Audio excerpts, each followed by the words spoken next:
Welcome, everybody. Welcome. Darn it, welcome to the Everything Bears Show, your home for everything Bears. And while Wedge is out catching fish, catching rays, he's out there living it up. We got a special sit-in, everybody. Coach Chad is back, and he is going to school us today. So I hope you're all prepared. Chad, thank you so much for making it, brother. Yeah, thank you so much. thank you for the invite. And hopefully Wedge is going to come back with his fishtail story about how, like, I had one this big that got out, this one got away. Of course, yes. He will. But I want to see pictures in the Wedge. If you're watching out there on the boat, where's the pictures in the Discord? Yeah. We'll be back right after the music. Mic check. Chicago check. Monsters of the Midway check. Every Sunday got the city on fire. Every episode taking Bears fans higher. Talking quarterbacks, linebackers, draft day dreams. Breaking down the game like a championship team. No hot takes, just football facts. Blue and orange faithful got our backs. From Hollis to today, we carry the torch. Welcome to the show. Pull up a chair on the porch. Everything Bears show. Bears, let's go. Everything Bears show. Everybody knows. Everything Bears show. From the lake to the road. Everything Bears show. Chicago, let's go. The Bears never sleep. And neither do we. Everything Bears show. Everything Bears show is off the chain. He's out of control right now. We're always out of control. Thank you, guys. Dude, I gotta say, like, that intro is like that's fire. Like, I know where you guys spend your money because it's not in guest hosting, obviously. Hey. Hey, look, if we're lucky, we're gonna get the Jarritos sponsorship, okay? Oh, and speaking of that, my wife just came back. Guys. Yeah! Mandarin and pineapple. Wow, yes. Jarritos, don't forget, Everything Bears Show. We got screen space still available. We got to pay our guests, damn it. We have to pay the guests. Yes. I'd be all for that. Yes. Look, they could pay me and just send me a case a month. That's payment enough. There you go. Yep. All right, boys, we're going to get right into it. Coach Chad. All right. The floor is about to be yours. Oh, there we go. Let me get this little slideshow going from the beginning. All right. So what I have here for you guys is how Ben Johnson would protect a core play. So this one is it's a zone right play. This is the very first play of the Packers-Bears wildcard game last year. Where the Bears came back, to win this football game, they elevate them further up into the playoff bracket. So to kind of just kick it all off, what I'm gonna do for you guys is show you how the defense reacts and what kind of information Ben Johnson, his offensive staff, other play callers, like what are they looking for pretty much, within a play concept? Like, hey, how are they defending it? All right, so what we're going to have here, let me get my little pen diagram here to make it a little bit easier. So we're going with a zone right. So the running back is going to the right this direction, and hopefully that shows up pretty well for you guys. Yeah, let us know in the chats if you could see it, because I can see it well on my monitors, but you guys let us know. Okay. And then we're gonna end up having motion. So one of the things like pretty much football 101 is like how, like for defense, like how do you identify if a defense is playing man or zone? Well, if you send motion and a guy runs with him, majority of the time, especially on the lower levels, you're going to see it's going to be man-to-man. They're locked up one-on-one. That's my guy. They run with him. Now, as you progress further up in your coaching career, like let's say it could be high school. Actually, more high schools are starting to do this now. College for sure. NFL, absolutely. You're going to get some bump coverage where defensive players will like, okay, hey, I'm going to run with him, but as soon as he goes outside too far, I'm going to change responsibilities. And this is where communication on defense is so critical, and why offensive coordinators, they apply motions and shifts. And if it's confusing for an NFL defensive player, trust me, it's going to be just as confusing for the college athlete, that are on the field, and especially the high school players as well. All right, so we're just gathering information here. So that's the direction the ball is going to be going. We got Caleb here. He's going to be handing the ball off, and he's going to be booting this way. We have one of the tight ends right here in Smythe. So we got a nub. I would call this a nub bunch. The nub being the tight end. He's right at the end of the on the line. If it was open, he'd be flexed out. He'd be like lined up somewhere over in this area. And it'll turn into a 2x2 formation. So we got, here's number one, here's number two. When they start motioning down here, the receiver that's in motion will be one, and this tight end will be number two. Okay. So I want you guys to kind of keep that in mind, like as far as like identifying the offensive players and how the defense is going to be adjusting. So with Halfley here as the defensive coordinator, we're going to play this out a little bit. Let me see. Erase some of this. Apologize for this being on here. You're good. It gives me a second to say, what's up, Don Burr? Thanks for joining early on a Sunday morning. Thank you, sir. All right. So we're watching this play develop. All right. And if I'm the coach up in the box, I'm looking down like, okay, they're running. They're definitely in some kind of a man. I see a lot of guys moving here. All right. So if I come back to this spot right here. All right. And when I was talking to you guys about, guys that are locked up. So, this guy, he's on the number one. All right. He's locked up in coverage on number two here.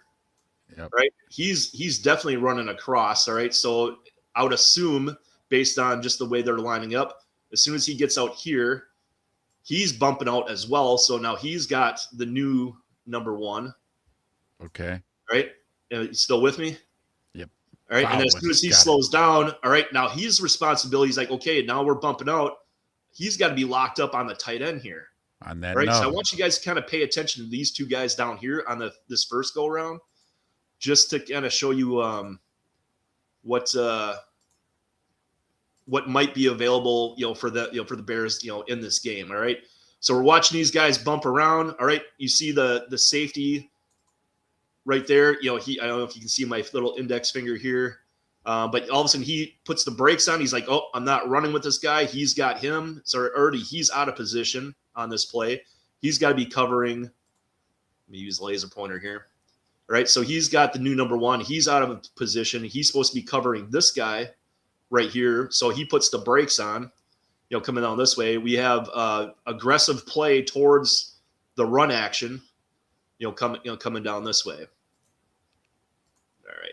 And let me go a little bit further. All right. So you see him put the brakes on. We got another guy coming through here. One thing I didn't mention on this is if you're looking down here on the bottom with the defensive end, number 52. All right. He's crashing down the line of scrimmage. All right. That's valuable information. If I can bring this back up. Yeah. Keep that notated. All right, so we have the defensive end. All right, he's crashing down, on top of it. All right, so we're gathering all this information. We know that the entire back half of this defense, all right, they all are moving in multiple, different directions. They're changing assignments. We know that the defensive end is crashing down on the backside, all right, with the direction of the running back there. Okay, and we got guys attacking pretty aggressively, downhill. All right. Yep. All right. Let me erase this and get back to the film. All right. So we're watching all this kind of play out here. And we're looking at these guys down here in the bottom. All right. Remember I told you how they were their coverage responsibility where we have, one-on-one right here. All right. He's got, that's their guy. Well, we had a guy sliding on the backside, that number 2 receiver right here. So who's got his responsibility? Yeah. All right. This is the next closest guy, and the other guy is, he's attacking the ball. So if I'm looking at this and I'm on the headset, I'm saying, hey, we got the edge on this. If we come back to that nub bunch formation with the motion by the outside receiver, all right, we have a numbers advantage. All right. This kind of gets back to that previous 13 personnel videos that we had. How do you create, open space, man advantage kind of things? Like here's our one-on-fun matchup. All right. So it's a one-on-fun where we could either flip the ball out here. Hard to tell who that receiver is. But let him go one-on-one. We got a man-on-a-man for blocking. We flip the ball out here. It's one-on-fun right here. Or just send him right up the block and let Caleb. All right, now it's a +1 on fun. Let him just keep on running. Yeah, he's an excellent dual threat quarterback. If I was starting a franchise, he's the type of athlete that I would be looking at because of the way NFL and has developed in colleges and high school. Dual threat quarterbacks, utilizing them in the run game is an extreme value to an offense. Bellissimo's asking you on this clip here, is Green Bay trying to run match coverage with a 3 shell? They're disguising it as a three shell up top. So if we go back, and this will let me get to see if I can. I might have to back out of here for a second. Okay, there we go. No Bellissimo, though, good morning, sir, or afternoon to you over there across the pond. All right, so if we're looking at this, and we're just going based off of what I did the last episode that I was on here with you guys. All right, if we're drawing up our, let me change colors here. So if we're drawing up like our grid, all right, from that very, from that moment, all right, we're looking at like 7 yards from the, it was a halo process that we used from the R4 systems. All right. So we're going about 7 yards up. So, we're somewhere like, let's just say for simplicity, let's say the 40-yard line right here. That's the hard deck. Shows up. Yep. That's our hard deck. Let me make the red line. That seems to show up a little bit better. All right. So let's say the 40-yard line, that's our hard deck right there. All right. And that goes, sideline to sideline. So now we're looking at our run box. Okay. For the apex line, the A in Halo. All right. So we got a nub tight end. We don't have a receiver there. If we had a receiver, we go half the distance. But with one tight end, it's usually about 2 to 3 yards. So we're drawing our apex line for creating our run box, and we got half the distance from the receiver to from the tackle. All right. So we're going pretty much right down the hash mark right there. All right. So we're looking at our run box and our defenders. We also have our passing tubes up top. Yep. So if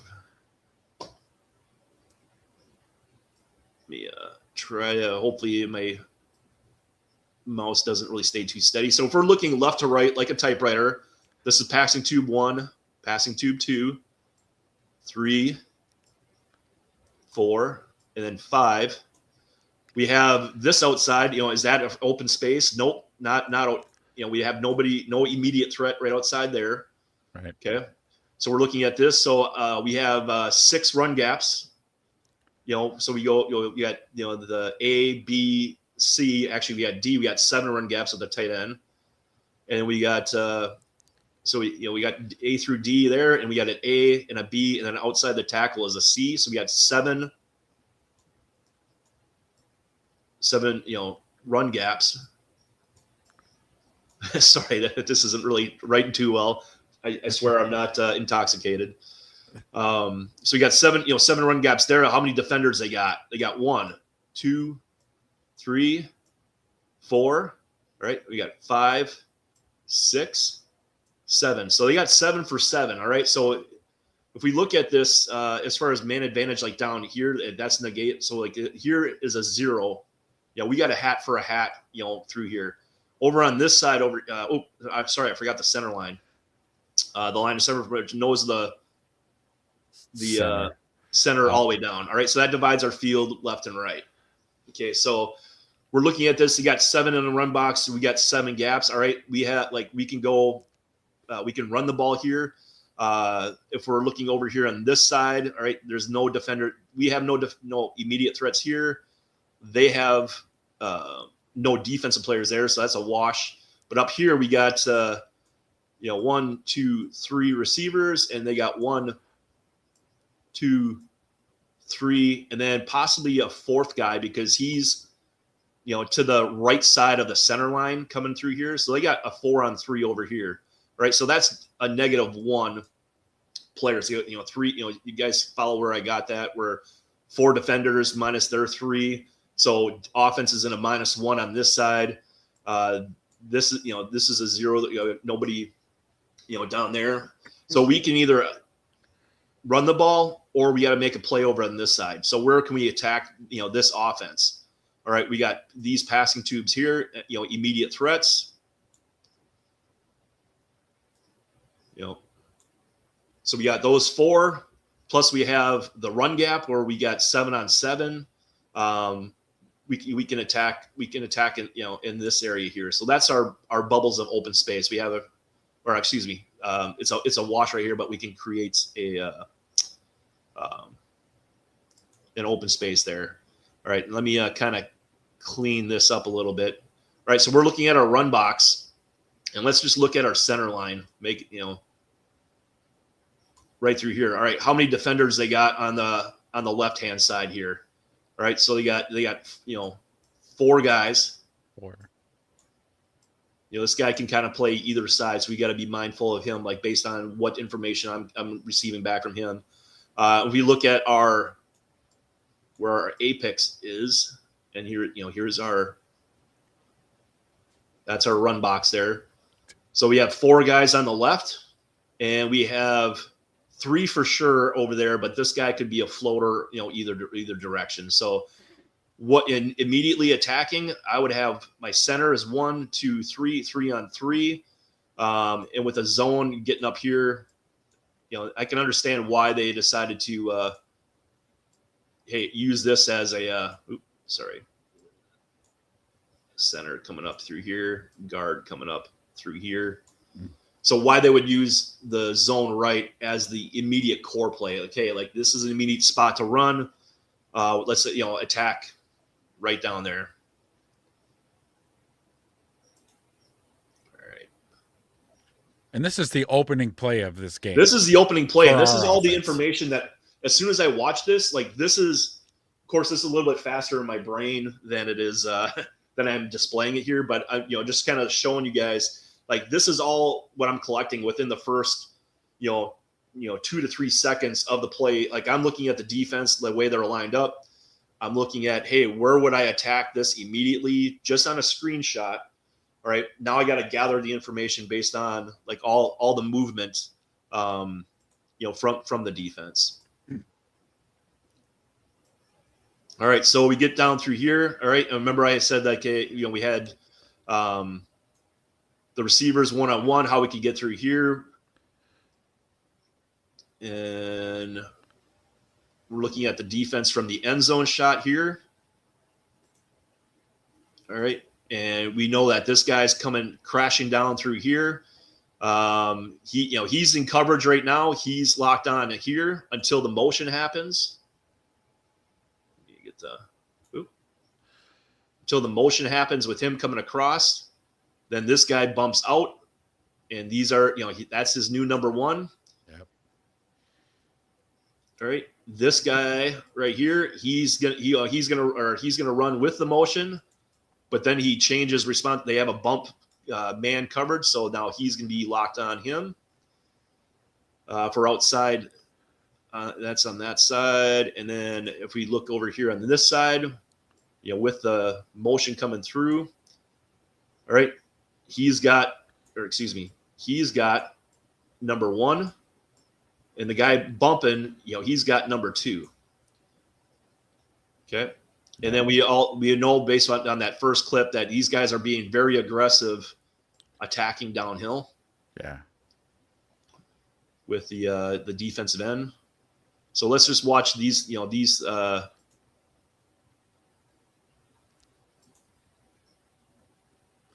guys move here. Barelissimo, this is what you use. He says, try Video Chalk on the Windows App Store. It's cheap for a license and it's a good illustrator. Thank you, Barelissimo. Yeah. Thank you. Yeah, this is a PowerPoint. So I had to put this together pretty quick. So pretty quick. Yeah. All right. So we're looking at like how aggressive these guys are moving. All right. Let me clear up all the drawings on there. All right. We're seeing where the linebackers, the inside backers are being very aggressive. All right. They're, with their responsibilities.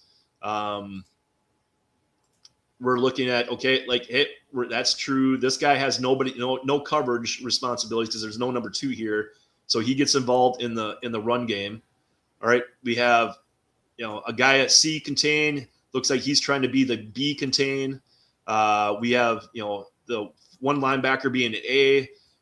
Now he's got A on the backside. He's supposed to have the backside B gap responsibility, but we're seeing that. I think that's Edger and Cooper's, playing very aggressive on this side. He's being very aggressive, crashing down into the C gap. Right. And I'm watching, as I'm watching this, I'm like, okay, well, how do I protect this one play where we only got, 1 yard rushing? Oop. Shoot. Sorry.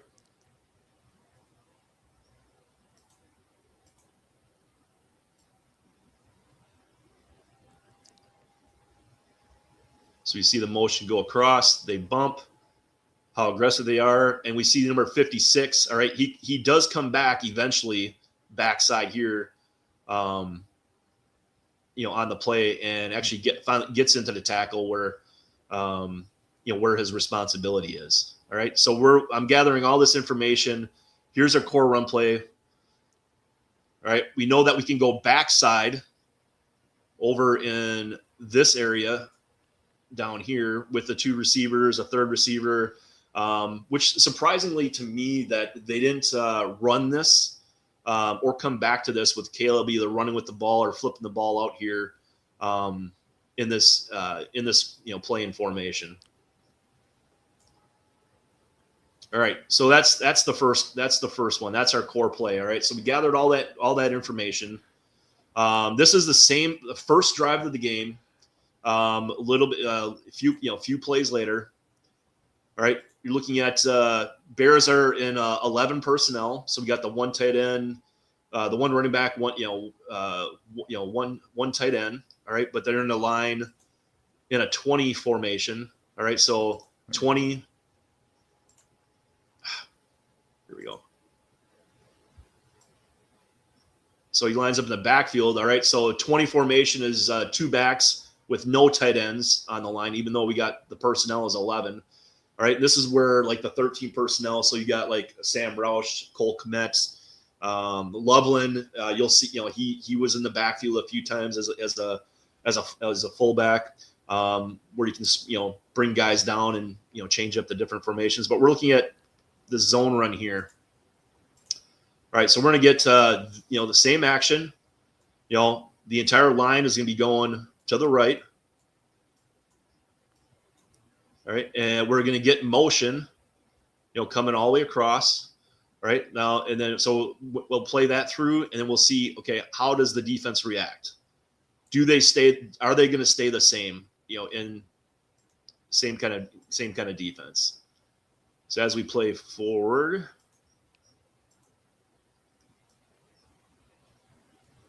all right, something's different here. All right, what happens? He doesn't run all the way with them. He didn't run all the way across with the motion. They all kind of just shifted over. All right, so now they changed up the responsibilities because they were out of position that very first play. All right, so it looks like to me like they're staying with what they did, where he's got he's supposed to have number 1, which probably will end up being this guy as soon as he clears here. He's got number 2. All right. If there was a third guy, all right, he would be a number 3 on this side. Over here, we got, one-on-one up top. He's got number 2. So if there's a guy that, with these guys coming this way, he'll either have the fullback or the running back. If it's a pass, he would have the other guy. And then he's, this one's, playing the ball. So we got, aggressive on the, backside on the defensive end. That's still the same. And we got, one free safety back here. Okay, so that's how the Packers defense is playing this right now. All right, and they're staying kind of consistent, but the difference is everybody just bumped down rather than running with and having that confusion. All right, so he runs out. Same kind of run action, but we have something a little bit different. All right, so if you looked at the fullback, the tight end that moved in the backfield, he peels off and takes care of the defensive end. All right. Yeah, he turns right away right away. All right. So that's going to take care of him. This linebacker right here, he probably got his butt chewed a little bit. It's like, hey, he's got cut back. He's got to stay back. These guys are being aggressive coming up. But now we got a smaller DB that's trying to take on a 300-pound plus offensive lineman, which I like, based on personnel. You obviously like that matchup. Yeah, I'll take my money on Jonah Jackson all week long. Yeah, yeah. And so now we're looking at this like, okay, well, here's, these guys are, matched up on man. We got it's pretty much a man-free defense. So it's cover one. Cover one is man coverage with one free safety. All right, we're getting the same kind of action by the Packers, coming back in here, but we're going to tweak it up on the offensive side a little bit by sealing this backside guy. So that's counterpunch number 1 that the Bears did to protect their zone run scheme here. All right, you can see here all of a sudden a little farther up. We got, it's a 5-6 yard gain, which I'll take that every single time. You run that, three times. I mean, you're getting, 12 plus yards. Hell yeah. All right. Here's in the backfield, looking the end zone cam. We got the tight end motioning into the backfield. All right. And we're looking at the same responsibilities, but we're in the end zone now. Looking at this. All right, so we know that he's got number 1. He's got number 1 responsibility. Let me back up a little bit here. All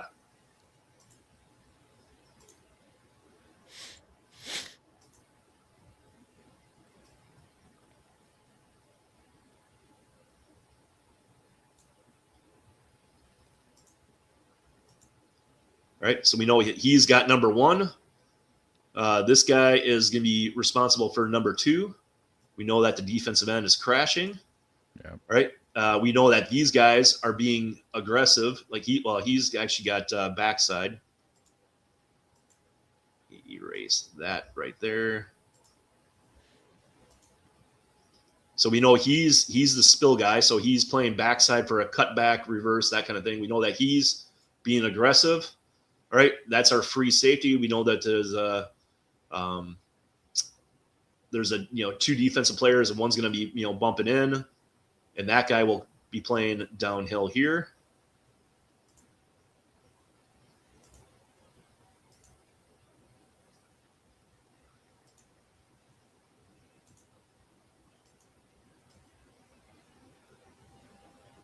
There's the motion. Everybody bumps down.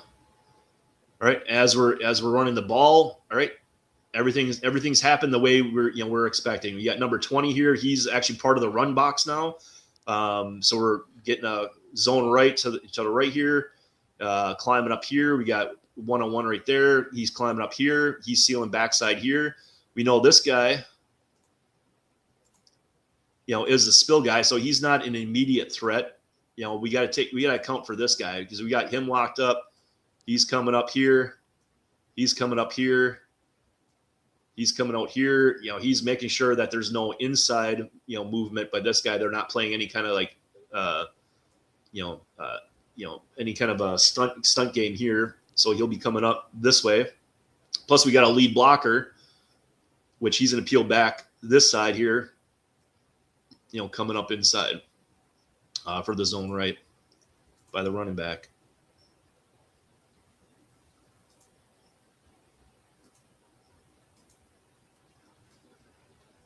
And you see that nice little hole right here. Now, one of the things I would have done different if I was the running backs coach for the Bears, and this is all based on preference, is like teaching the running back what to read. This is a little bonus for you guys as far as like not building off the play, but just like teaching. So when the running back is on the cut, you can see where his eyeballs are. Based on his helmet, like he's reading this guy, like where he's at, where he's cutting. What I prefer to do is not have the running backs, like at least when I coach running backs, not read defensive players. I'd rather have them read our offensive linemen. So if we're looking at this as a zone right, let me back it up a little bit here. What I'm going to do is I'm going to say, okay, this is a zone right. It might be an inside zone or like either off the guard or off the tackle. What I'm telling the running back to do is, okay, we're going zone right. Let's say if you're going based on old school 1980s and 90s, all right, you might remember this where the quarterback's the one back, the fullback's the two, tailback's the three, and you're running into gaps here. Yeah. All right, so like let's say this is like a 32. All right, so we're running into the two hole, which every coach is a little bit different. I coach it this way: is that I teach it where the butt cracks of the linemen are your holes. All right. Oh gosh. And then the center. All right, we got a 0. Boys, behave yourselves. Yeah. So you want to read the butt cracks of your linemen. All right. So if you got like a 32, for example, this is a little bonus here inside here for you guys. So we got a 3 to the 2 hole. All right. I'm reading his butt crack. Where does it go? All right. So let's say this is a 32, like a 32 zone, for example. Barlissimo says, "Yep, run between the cheeks." Run between cheeks. So if we're doing that, all right, and if one of the teaching technique, like things for the running backs, is I teach a bend, bang, bounce. All right. So depending on what the butt crack is saying of the lineman, either you're going to bend off of it, you're going to bang it, or you're going to bounce off of it. One or the other. Hey now. Yeah, there we go. All right, so if we're looking at 73, we're running 32. We're looking at 73 here, all right? Let's look at his butt crack. All right, where is his butt crack right there? So we are looking at, this right here is his butt crack. On his track, he's coming this way. All right, that's telling me immediately to bend that sucker back inside. Okay. All right, but I want to keep on, stay on that as much as possible. I want to follow that butt crack as far and as long as I possibly can before I make a move off that, make a cut. So that's what I would do a little bit different about this. So if I'm following 73, all right, if I'm staying on that track, this is the direction that I would be going. Rather than looking inside here, I would be looking right over there. I'm following his butt crack as far as I can on number 73. Okay. All right. Yeah. Okay. So this is how I could improve this play here. It's just on running back technique. All right. Rather than looking inside at number 7, if I'm following that butt crack, all right. Now, if I'm following that butt crack, now what is it saying? If I'm gonna be, where's my mouse here? All right. So I'd be running on this track right here, following him. Get skinny and get in I'm there. getting skinny. Either I'm cutting back up in here, depending on if I see color in the hole. Yeah. Like I'm either gonna bounce it or I'm gonna bang that butt crack, coming up inside there. Yeah. So Manungai, he cut that upfield a bit early, maybe. Yeah, and he's a real good. Like I'm excited to see what he does with Manungai. I'm excited to see what he does, within this offense. I think he's an excellent zone runner where the one cut and go, he's like a battering ram. So I'm excited to see how his season progressed in year 2. All right, so we look at this. All right, if we're following that butt crack, well, now we're outside based on the 58 winning his block. Yep. 73. All right, he's giving me a bounce read as I'm reading it. If I'm coming through here, all of a sudden he's telling me like he turns his butt crack this way. I'm bouncing off of it, and I got a little more real estate to run. Like this could have been an explosive run for the Bears rather than a 6-yard gain. This could have been a 12+ yard run. That's what I'm seeing here. When I'm evaluating film. So I'm teaching. Sure. If it's me, I'm teaching it a little bit different than. These are just body shots right now. There's just body shots. Yes, body shot. Yeah, body shots is a big thing, but I will always take an explosive play every single time. All right, so we're watching this. Pretty much counterpunch number 1. Ben Johnson and staff, they're using the tight end as a fullback, sealing that backside end, and they're muscling up inside for a 5-6 yard gain, which nothing wrong with that. I'm not going to argue. Sure, it's semantics in my opinion. At 5-6 yards, we'll take that all day. We'll take it, but for me, I want more. All right, I'm looking for more like Ben Johnson. Right. I'm looking for more explosive plays.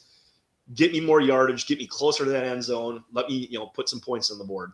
Yes. All right. So this is counterpunch number 1. We got the core play as a zone right. This is counterpunch number 1. On that first series. All right, and this is I believe third quarter of the game. All right, and we're they're lining up. They're giving Bears are giving this another similar look. All right, we got 2 20 personnel formation, but with 11 personnel, actually 12 with 12 personnel. We got Loveland in there now.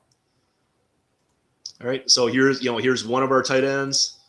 Here's our other tight end. This is where 13 personnel. You get another, you get another tight end in here where you can sell the more run gaps. We're looking at the defense. All right, we're not going to put any motion on this one. But we're going to get the same run action coming this way.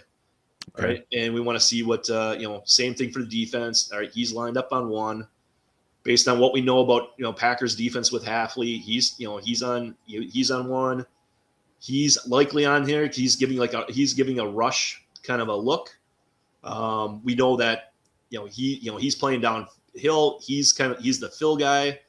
We know we're getting the end crashing because that's what they've been showing the entire game. These guys are all attacking, point of attack, right, at the zone right. So, and the Packers, I mean, they're looking at tendencies too. So they're kind of thinking, hey, we're going to get another look, a zone right look. They're kind of playing a little bit of a, it's still, cover 1, man free. Look up top here. Grizz, what's up? Good morning, sir. Good morning. All right, so we're going to play this through. All right, we don't have no motion. Packers do something a little different. They're rotating their safeties. Yeah, okay. All right, so now responsibilities are going to change a little bit here. So I'm seeing the information that I'm gathering here, like, okay, well, now he's the free safety. All right, he's dropping back. Now he's going to be the spill guy, and these guys are going to be more aggressive. We're going to try to get an extra hat, coming into that run and using this safety now backside from the formation strength. All right, and we're going to get these guys coming this way. Packers are all going to flow this way. We got man up here, man right down, man up top here. So 1-on-1. Yeah. Now, if you remember our gridding the field, right? And we had we had opens of spaces, up over here. We have an immediate threat right there. He's over here. Looks like we got a deep spot there. He's playing a little bit above the hard deck, so we have an immediate open spot down here. So we have 4 bubbles of open space on this. So we want to attack up in this direction here, based on the core run play. All right, so this would be counterpunch 2. Like, okay, now we're selling this out. We're gonna boot Caleb around. All right, and kind of like how we got there last time, but now we're gonna bring, some of these guys across the field, to get in that area, send him deep to try to clear that out and open up those bubbles of spaces, that window over there. Okay. All right.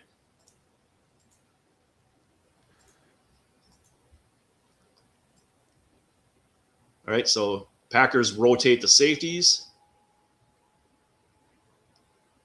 And we're looking at, okay, everybody's kind of like, Packers defense is doing the exact same thing. Dude, they're just crashing the shit out of their run. Yep.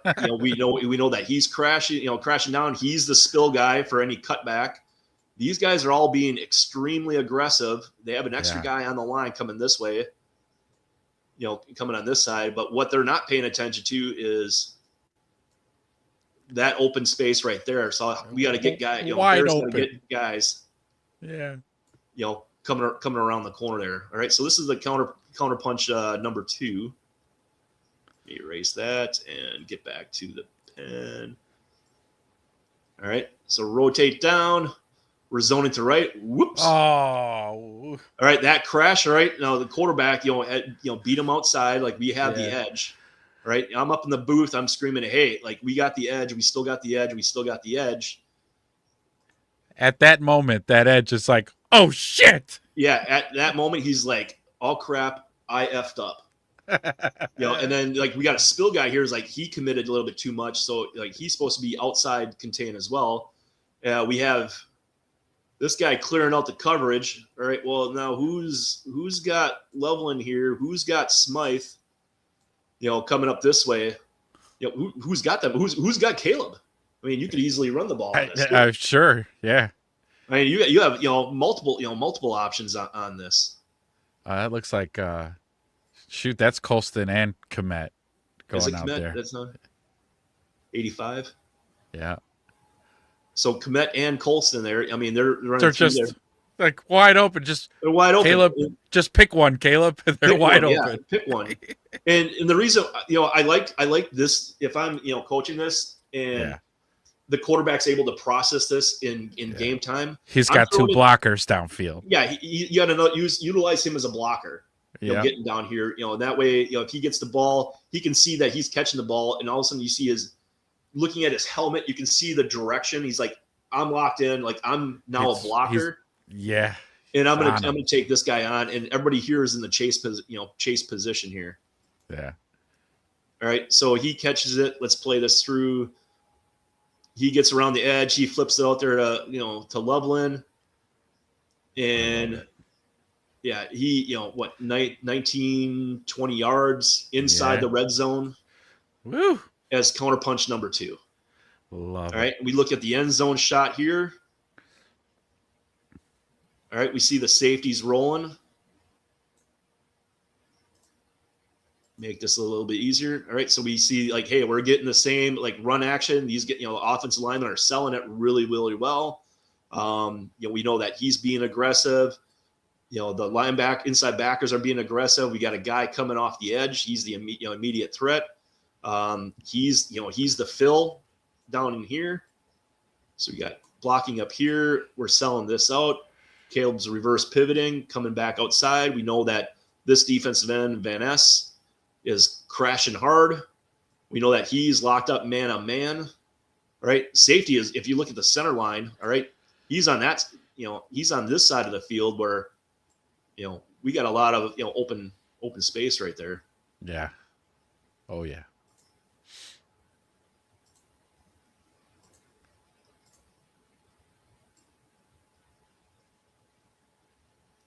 And all of a sudden you see, 90 there slamming the brakes on, like, oop, I messed up. And then all of a sudden you see Loveland and Komet going through there. We know that it's in man. He's running he's clearing all this out. He's looking like his back is turned to Caleb right now. He he doesn't even know what's going on. No, he's worried. DJ Moore does a good job by stretching him out, keeping him deep.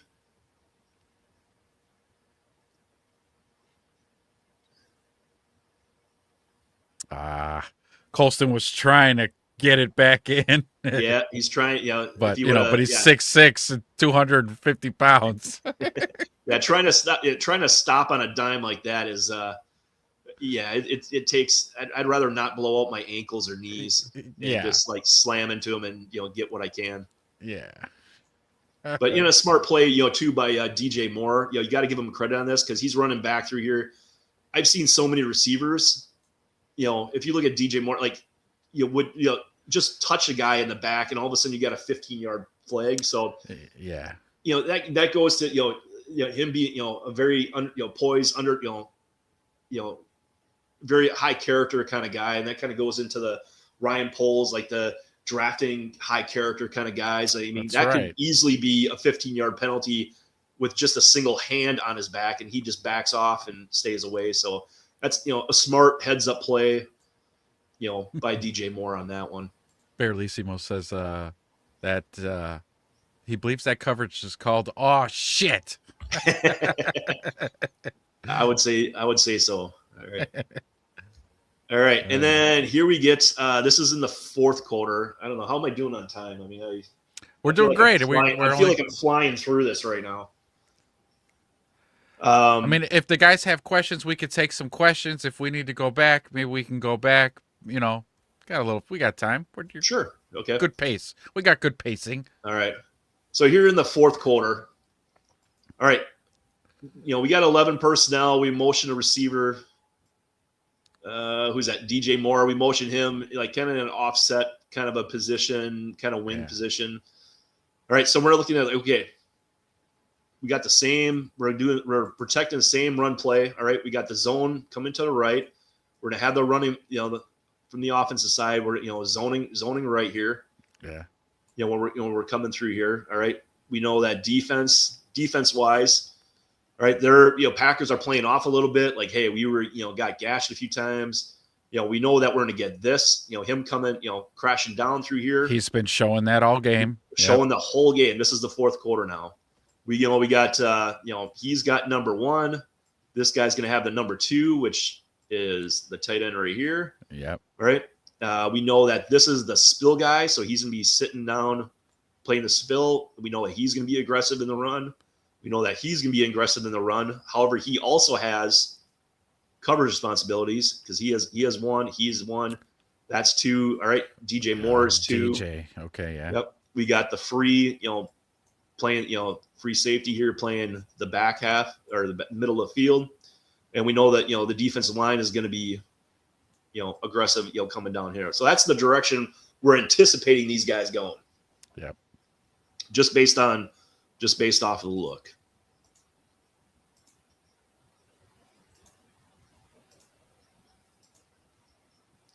All right, let's play this through.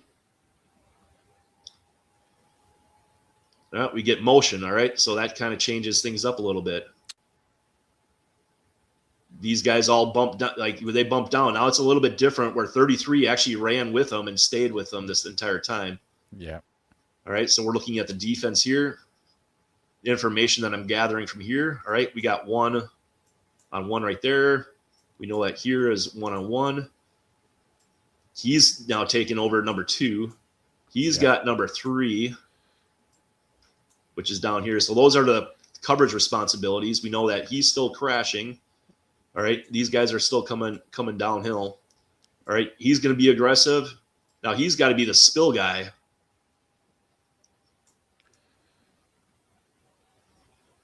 All right. Stay home. Stay home. He's got to stay home. You got to be disciplined. But they haven't been. Yes. All right, we're getting that same run action. DJ Moore. All right, now he's turning into the blocker right here. Yeah. But then he kind of, he's a wide receiver, so he doesn't want to get hit by this, but he's just slowing him down. He's like, hey, we've been getting in his way. Much. That's it. Just get in the way a little bit. Just get in the way. That's all you got to do. Let's get this, inside zone. We're getting good push from these guys. We're getting a nice a combo block between these guys. Center's got his eyeballs on the next guy up top. We have a little tiny defensive backs right here. You remember his responsibility is DJ Moore, so that's why he's going this way, with him. going this way. We got one-on-one here. He's back here, backpedaling here. Now he's with the tight end. Tight end is engaged in run block. So as he's coming through here, he's actually going to be looking to come downhill to make the play. He's coming down. He sees the run action.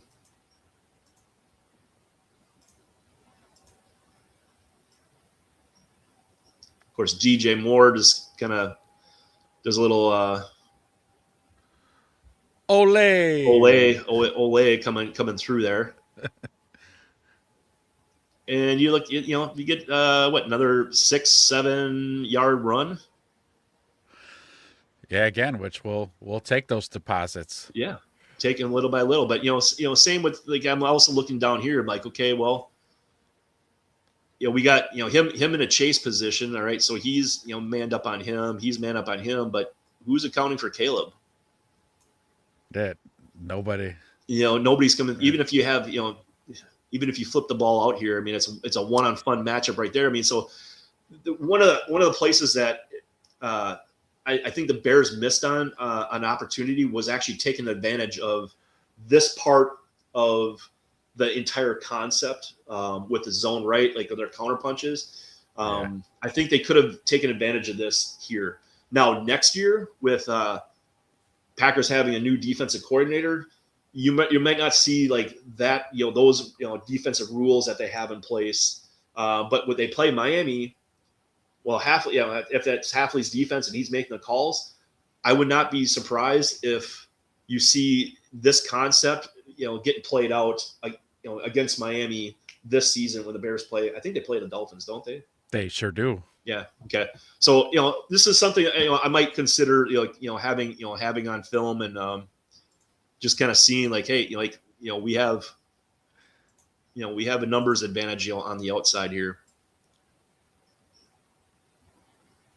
Nice. So this is kind of so Ben Johnson has a way of kind of just, hate to quote the title, but this is what building on that concept is. Yeah, and this is if if you want to build on a concept, like okay, like how do you protect your core play? This is where we were talking. I mentioned a little bit like creating a string of plays. Whether it's going to be off the same formation and motion, or if you want to create it off the concept, like you got a strong side, weak side, like maybe a 3-step, a 5-step. You're booting, you're throwing a screen. So there's different things you could do. So to make and I know you and I had talked about this before. With it's string theory. If you want to sound really smart, like a Harvard graduate, or or in this case, like from Northwestern or something like that. Like sure. It's string theory football, if you want to think of it that way. For the advanced scientific kind of crowd too as well. Ben Johnson is kind of a genius. Yeah, a little bit of a mad scientist, you would say. Yes. You would say. So, right, so we know theory, he would probably love that. Yes, exactly. So so here we got DJ Moore in the backfield. We already know his responsibility. He's going to do a little Olay on Rashawn Gary here coming across, and then say, nope, I'm getting out of that. We have the one-on-one right here. We do know that 84, who's 84 is Colston Loveland. Yep. Yeah, so we know he's going to be going in motion here, coming across the field, and 33 runs with him.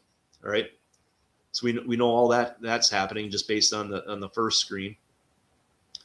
All right, and let's see, just for pretty much shits and giggles, we're going zone right here. Let's read the butt crack again of 73. If he gives us a bend bang bounce rule, if we could have gotten more yardage out of this. By changing his landmark, the Swift's landmark. He comes across, so we're looking at 73. He's giving me a bang read, like up, and he turns outside, so I'm looking to bounce. Right here. That's where my hole is. All right. Coming right up through here.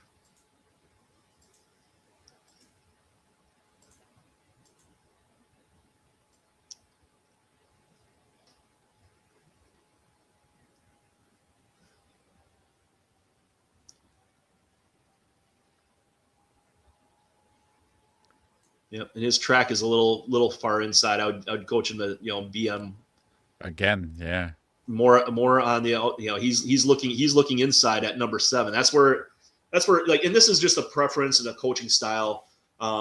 There's a lot like in the dual for the football fans that are out there, you hear a lot of like the duo run concept, which is blocking a little different, where you're getting like a hippo combination from the offensive lineman. They're getting hip to hip. That's why they call it hippo, and they're moving up they take care of the first level and move up to the second level. First level being the defensive linemen, second level being linebackers, safeties, those kind of guys. Yeah. This is where like you can see the just kind of looking at the eyeballs of or the helmet of Swift, and you can kind of see that he's kind of looking inside here. He's like, okay, like how are they playing? So he's looking to cut it inside, predetermining his cut. Yeah. So where I would want him to be, fast, slow to and fast through. So as he's coming through, I like to see him stay on track a little bit more, bang that butt crack, get right up on it until he gives you a read to go one way or another, and it forces these guys to kind of, with him being outside, I would have 68. He'd probably be a little bit of a coaching post game coaching. Like, hey, we have him walled off outside. I'd say climb to the next level on 33 there. Yeah. And if he does that a little bit, just 2 steps sooner,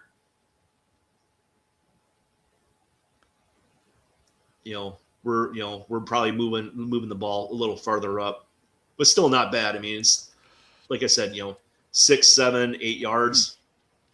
I'm not going to complain about that. Could have been better. Yeah, a little bit better, but like from my perspective, that 7, 8 yards, I'll take that every single time too as well. Yeah. Well, and speaking on like these running back tracks, if you would coach it differently, Big Mike brings up a point here that he can't wait to see what Studsville does with the run game, because our running back coach is now not Eric Bieniemy anymore. It's Eric Studsville, who's also a very well-accomplished running back coach. So maybe tracks might change, even though I don't know, because the rumor is that Ben Johnson has a heavy hand in the run game installation. So maybe those were his tracks. I don't know if the running backs coaches would maybe want to see the things that you're saying that you would maybe tweak a little bit in that. So. Yeah, and kind of getting to that, because I coach running backs at a Wisconsin high school, primarily part of the run game and stuff.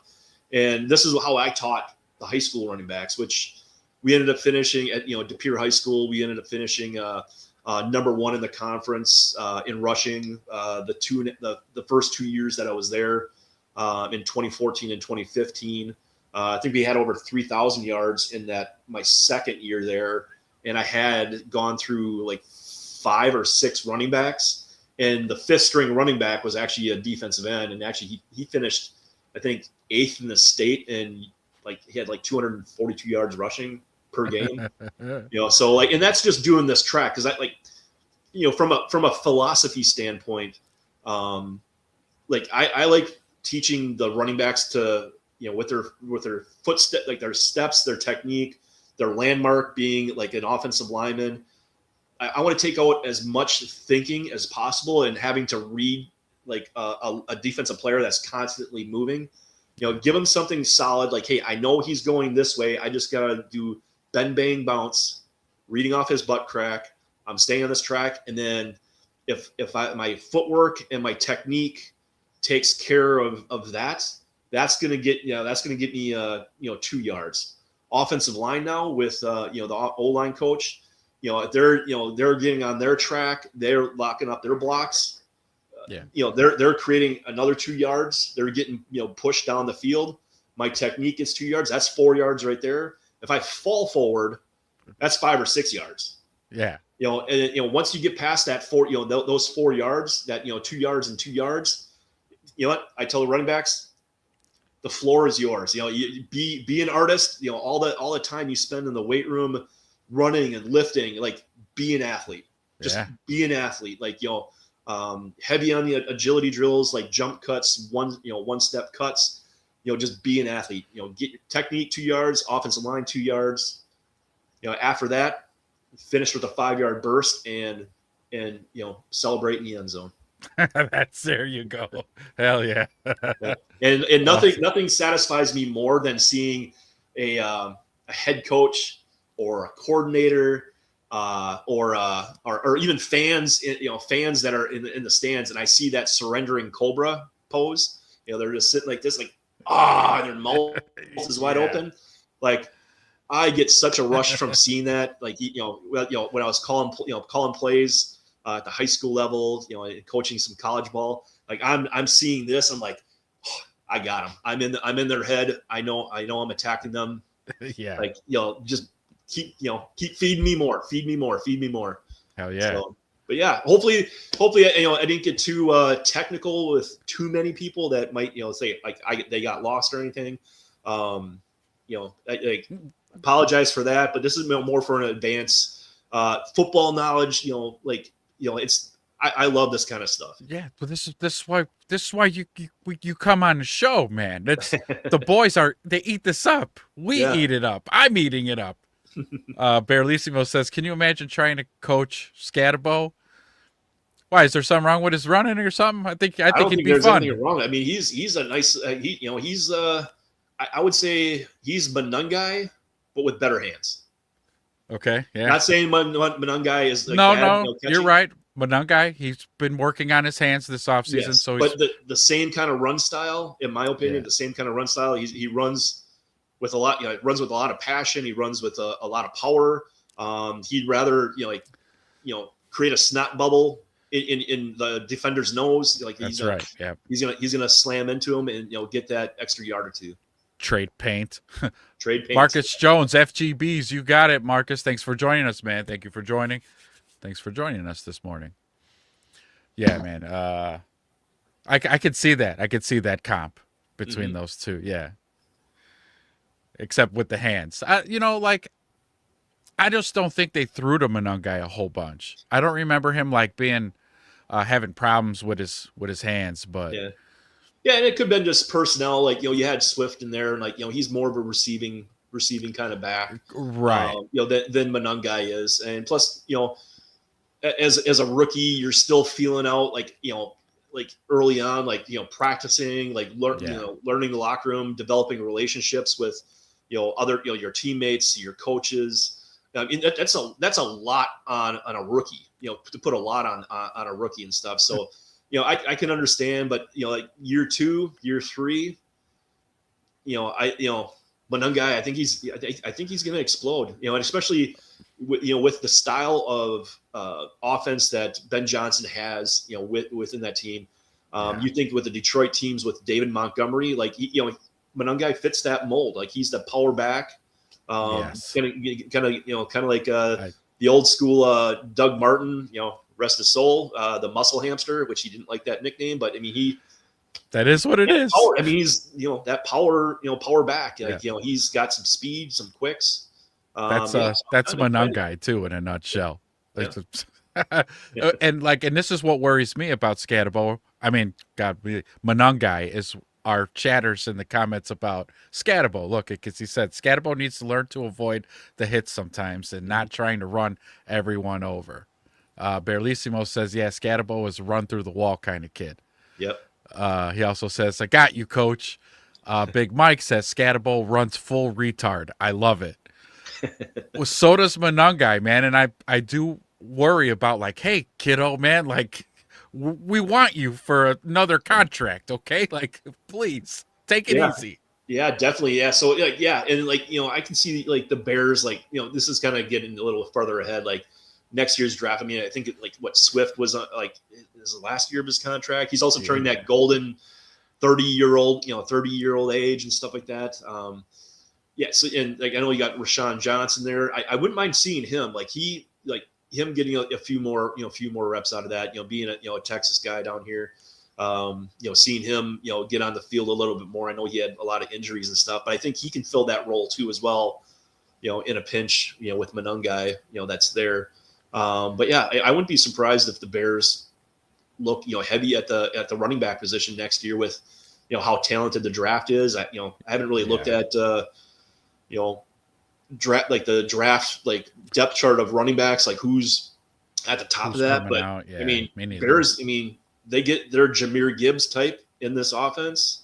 If they get that, if they can find that in the draft and then have Manungai, it's over. As a 1-2 punch there, plus you got the 13 personnel, you got Burden, hopefully Odunze, he kind of comes back a little bit. He'll bounce back. Form. Yeah, he bounces back. Yeah, he will. Yeah, Bears offense could be explosive. Like the next 2-3 years, 4 years. Yep. Big Baller says defensive coordinators are losing sleep right now because Ben Johnson hasn't even unveiled the final boss version of his playbook. You're damn right, Big Baller. Yeah. He hasn't. It was his first year, so he was probably installing things that he knew that the guys can learn and they can have a successful offense just in the first season. But now with a lot of the same carryover, the offense pretty much remained the same, with adding a couple new weapons. So yes, he is going to go into his next phase, Super Saiyan 2. And not only are the players learning it, but you got to teach the coaches too. Like not everybody came from like that, his staff. So he's got to teach the coaches that got to teach the players. So there's a massive learning curve, like for everybody, on staff, from, the coaches, the assistants, the, quality control, coaches as well. Like, and just on field, like practice, like, hey, how are we, how is everything structured? How is it all laid out? And you go through, like, I've been in meetings with, in coaching meetings where everything's scripted out. I mean, it's like literally, I had the opportunity to see a former head coach. I'll leave it at this, in the AFC, was in the AFC at the time and was applying for a coordinator position and then became a head coach. And I had access to his material for like creating his resume kind of a thing, like his book. So I saw like his binder, like a couple inches thick, and it was like day one, all the way through Super Bowl week. Like it's all laid out. It's all so like, it was a whole itinerary already, all mapped out. It laid out everything from like the day, day one. Here's meeting, meeting one. Practice this, in the weight room. Like it's like detailed down into to each segment all the way through there, and like how organized these coaches are. You have to be, right? I mean, if you want to be successful, you better be so organized. Yeah, and having a coach like Ben Johnson for the Bears, I mean, it's such a huge advantage, for coaches that are in that mindset. Like, I mean, not all of them do this, but some are just a little bit, they have that little extra something. And then him being as charismatic as he is, guys just kind of unify around that. And it's no wonder why like Caleb, got all giddy and excited, with him coming in and they're moving the ball around. They're, easy reads, throwing, making easy recognition, easy reads, simplicity in the plays. I mean, and just like doctoring it up. I mean, it's the same. We looked at, the zone run play. It's like, okay, that's our play. How can we jazz this up a little bit more? How can we put the wrinkles in to make it look different to the defense with formation, change shifts, the motions, and how can we make that look complicated? I mean, we saw, 4 different formations, on here, but we're running the same play. And I think that's the beauty and simplicity of, offensive, play callers that, do this kind of stuff. I think that's just, it's watching an artist, paint, in person, like in the moment. Yeah, absolutely. Barlissimo also says, don't be surprised to see Xavier Thomas in the backfield a lot. Yeah. There was like a couple other clips because I watched the all the Bears offensive plays in this wild card game, preparing for this. And there was one where Swift was on the left side of the formation, kind of like in a wing position. And I'm thinking, oh, you know what? That'd be a perfect Xavier Thomas. Like he got the ball coming across, and then flipped it to DJ Moore, I think it was, or it was a left-handed receiver.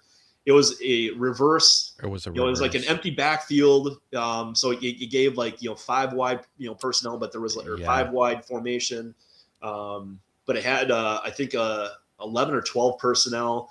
They ran a reverse. They tried to flip the ball out over the top on a reverse. I mean, it just like gadget plays like that, but that kind of keeps the offense fun and entertaining and stuff. But I was thinking in that, like, that'd be a perfect Xavier Thomas, or even on the first play.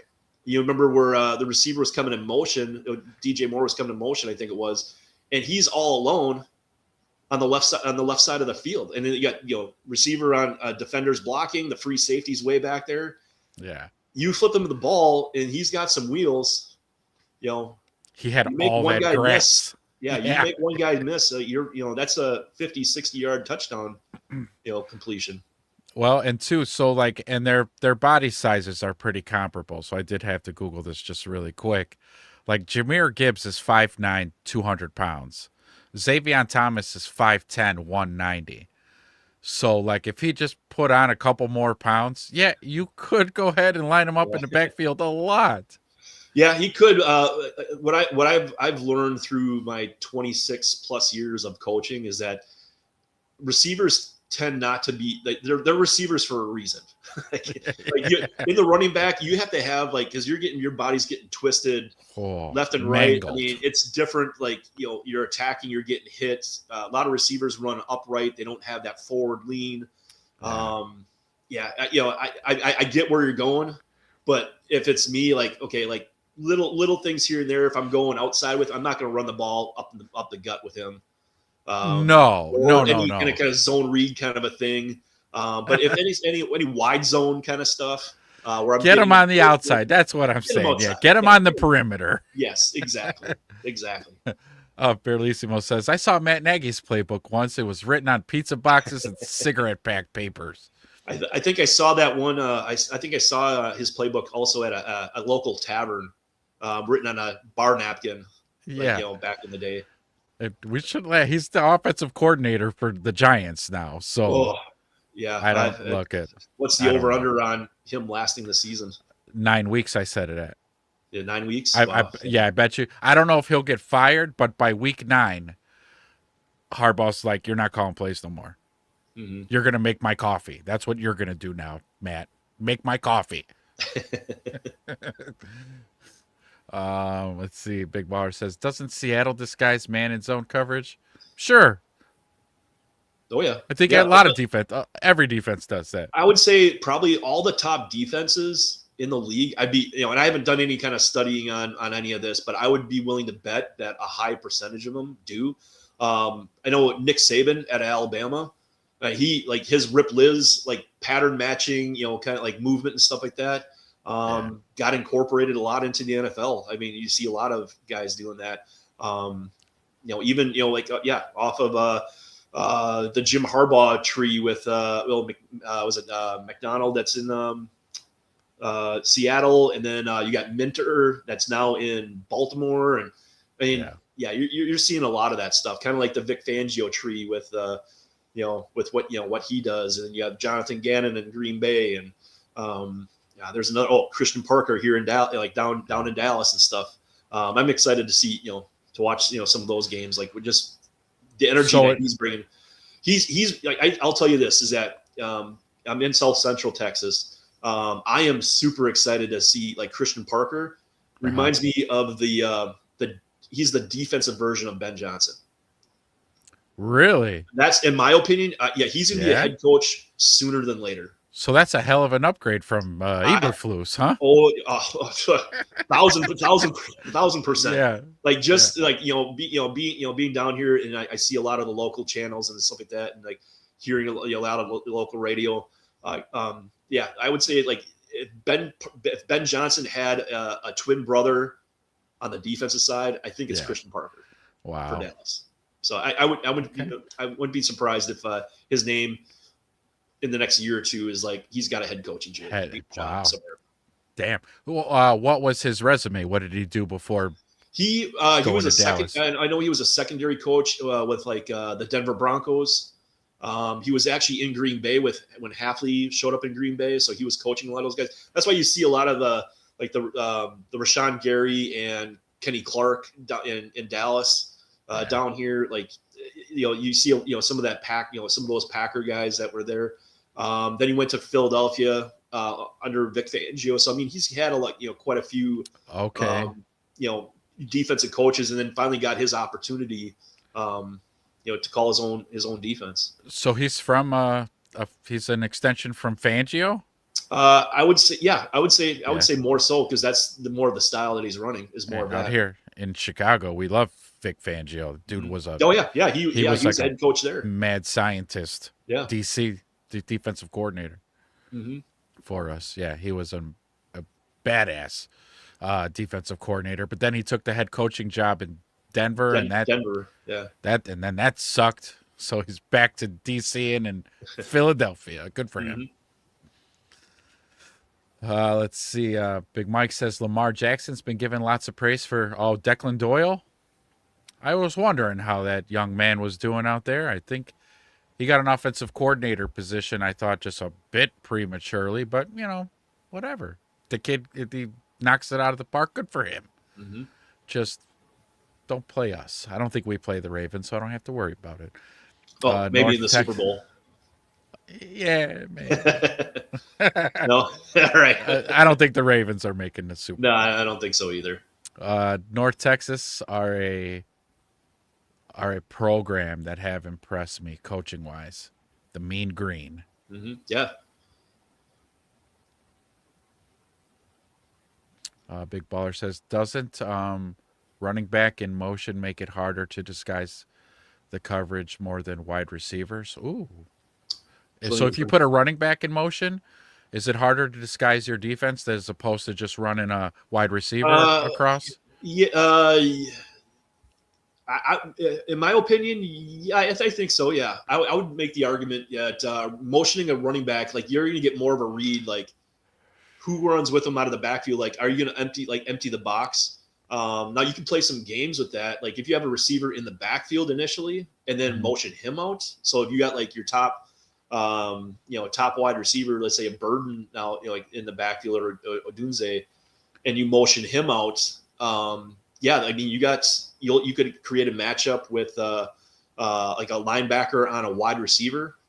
I mean, I'll take that, like my number one wide receiver against your linebacker.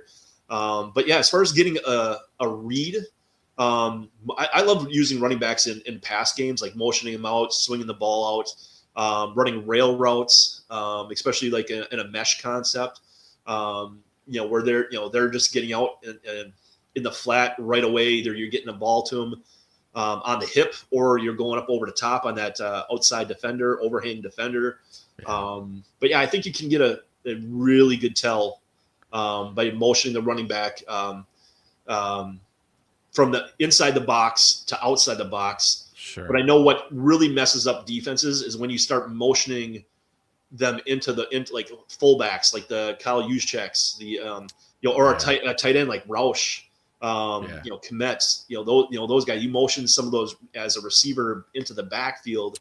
That kind of screws with the defense a little bit, because you're not only creating another run gap in the backfield, but now you guys also have a better receiving threat, out of the backfield too as well. So that's why you saw, like in a couple of clips I had, like you saw like Komet motioning in the backfield, and I know, like, watching that game, like Loveland was in the backfield too. It's like, well, heck, like you get him back there. I mean, you can kind of play with a lot of different matchups and have some fun with it.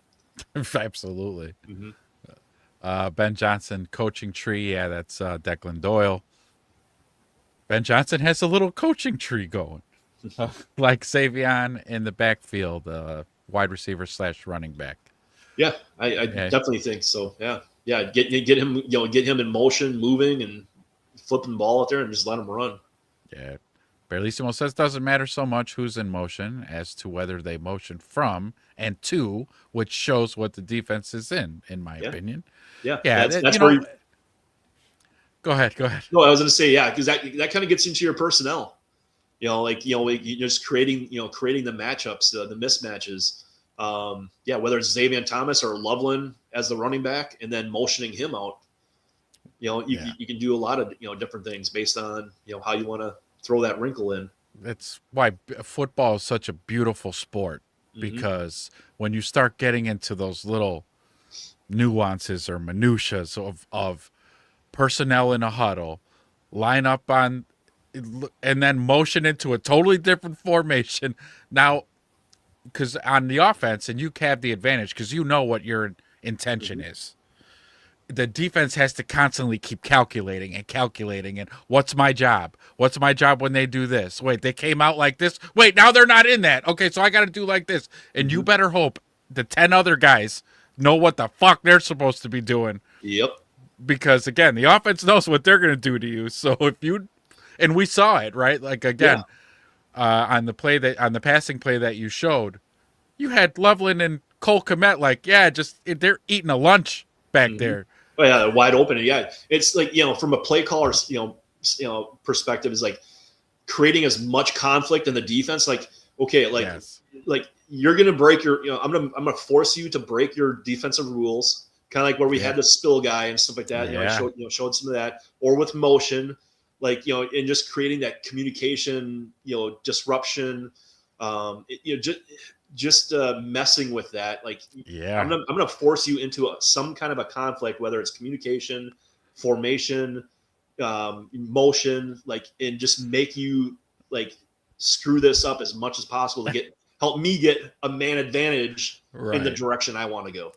I forgot who I was watching. It was either Tim Jenkins or Chase Daniels. They said Ben Johnson actually uses the defensive rules against them. Yeah. Because he knows what their rules are. So I'm going to make you do what your rules say. And then here's going to slip somebody on cross underneath, and he's going to be wide ass open. Yep, exactly. Yeah. And that's, with some of this stuff, I would be surprised if you see this game plan with some tweaks in the Miami game. Yeah. Okay. I see what you're saying, because he's totally aware that that's the same defensive coordinator who has his own kind of scheme and stuff. Well, how about vice versa though, as well? Maybe so that DC from Green Bay would watch that tape over and over and was like, fuck, we could have got burned on that shit all game long, but he didn't do it. I bet he does it this time. So maybe he'll tell his, like you said, the backside responsibilities and stuff, you better keep your ass at home, because looking at it from the reverse engineering this is if I was on the defensive side, okay, number one, if I have better personnel, that's my number one. If I have better personnel than you, okay, then that's going to take care of itself. And then number two, if I have to scheme this, staying true to my rules, all right, well, now I want to be more maybe more attacking. So you get the Vic Fangios, the Robert Salas, where I'm going to attack the offense. I'm going to try to attack them before they attack me. Right. You look at even Vance Joseph, in Denver, the attacking defense, they led the league in sacks, doing that kind of thing. Or number three, something I would consider would be not moving my defense as much. Having a lot of two gap defensive linemen, they're standing guys up, having read and react kind of a things. Right. Where if a guy goes in motion, maybe only one guy moves, everybody else you stay home.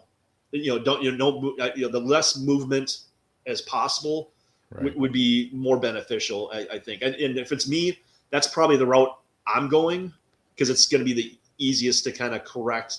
As far as rules and stuff like that, it's hey, if he moves this way, there might be actually, to take that back, there might be a rule attached to it, but I'm only going to move one guy, change one guy, so he doesn't have to communicate to the others. Everybody else is still doing their thing.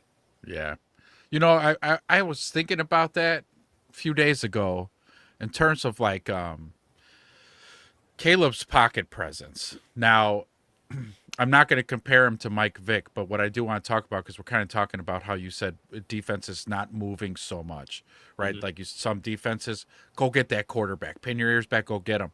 Mike Vick, Caleb Williams are not those type of quarterbacks where you go ahead and try to crash and get to him aggressively, and he's out of there. Yeah, he's going to evade, and now it's because when we had to face Mike Vick back in the day, and the Bears had a defense to do it, they were so much like they would corral him more than they would go try to attack him.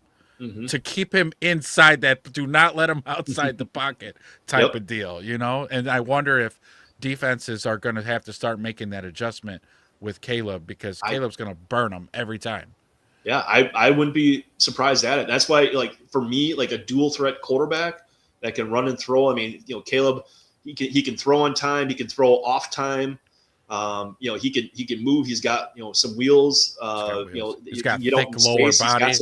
He's not the fastest guy in the field, but he's fast enough to make guys miss. And then you give him a little bit, and he could make an explosive run. Yeah. Getting him outside the pocket and stuff. But yeah, I could see that where you want to make him that pocket presence kind of guy, because he seems like he does. If there is a knock against Caleb, I would say it's pocket like presence, like staying in the pocket. Just stay there, right? Because the quarterbacks have like this timer inside their head. Right. As soon as you drop back, like you're in rhythm, like you're looking at your first read, second read, and it's all timed up with your drop back.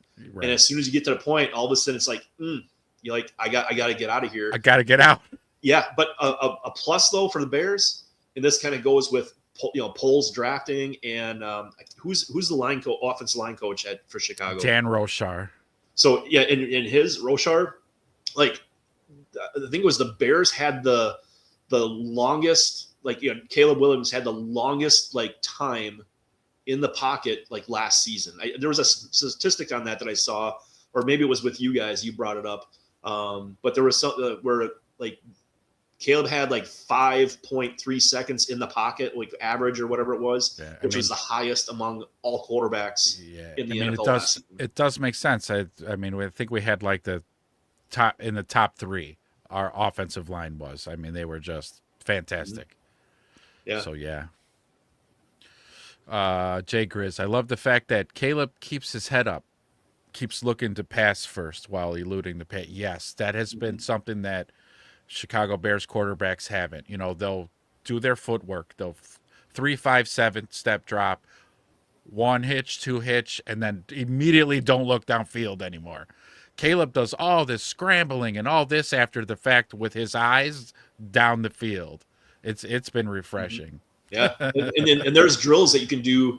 As a coach, there's drills you can do to actually start training that mindset. Like, hey, you get an A gap blitz, like doing side steps, and then like, hey, you get a B gap blitz, like you're shuffling and moving a certain direction, or a C gap, where you're going around the tackle and coming back, or a D gap where you're jab stepping forward and then coming around. Like Aaron Rodgers, I know it's a Green Bay guy, but I mean his technique on doing all that stuff. I mean he was top notch. Like he was cream of the crop, like as far as like pocket movement and then creating more time and stuff like that. Yeah, Caleb shows a lot of that stuff too. So that's funny that you mentioned that, because that's actually who Caleb says he modeled his game after.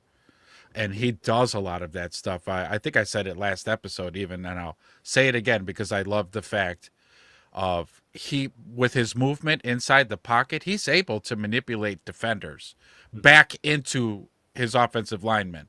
So in a sense, I call it like resetting the pocket, because like if pressure comes, he either, like you said it, this is one of his good moves. He'll jab step like he's going forward, so the defenders go that way, and he's like, nah, then I just drop right back again. Yep. And he just kind of like reset the pocket again. So it's like, yeah. I know when I was coaching quarterbacks at Kokana High School, like that was one of the drills I had early in the season, like just that pocket awareness kind of stuff, so that way they could always buy more time, keep their eyes downfield. It's definitely beneficial for all quarterbacks, having that kind of stuff. Hey, Vinny, good morning. He says the Bears have a new center this upcoming season. Yeah, I think we're feeling good about it, though, because Bradbury was in the Super Bowl and played center all year with Drake May, and he did well. And so Wedge thinks there's going to be a bit of a competition there, though. I don't know, but I'm here for it. because we drafted who was touted as the best center in the draft.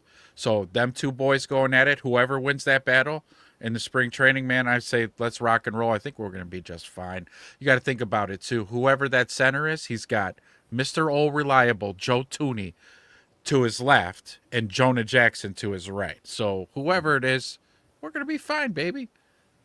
Yeah, definitely a strong interior three. Yeah, absolutely. Big Baller says, is that the biggest downgrade this season? The center? He's like poking back at the Packers fan.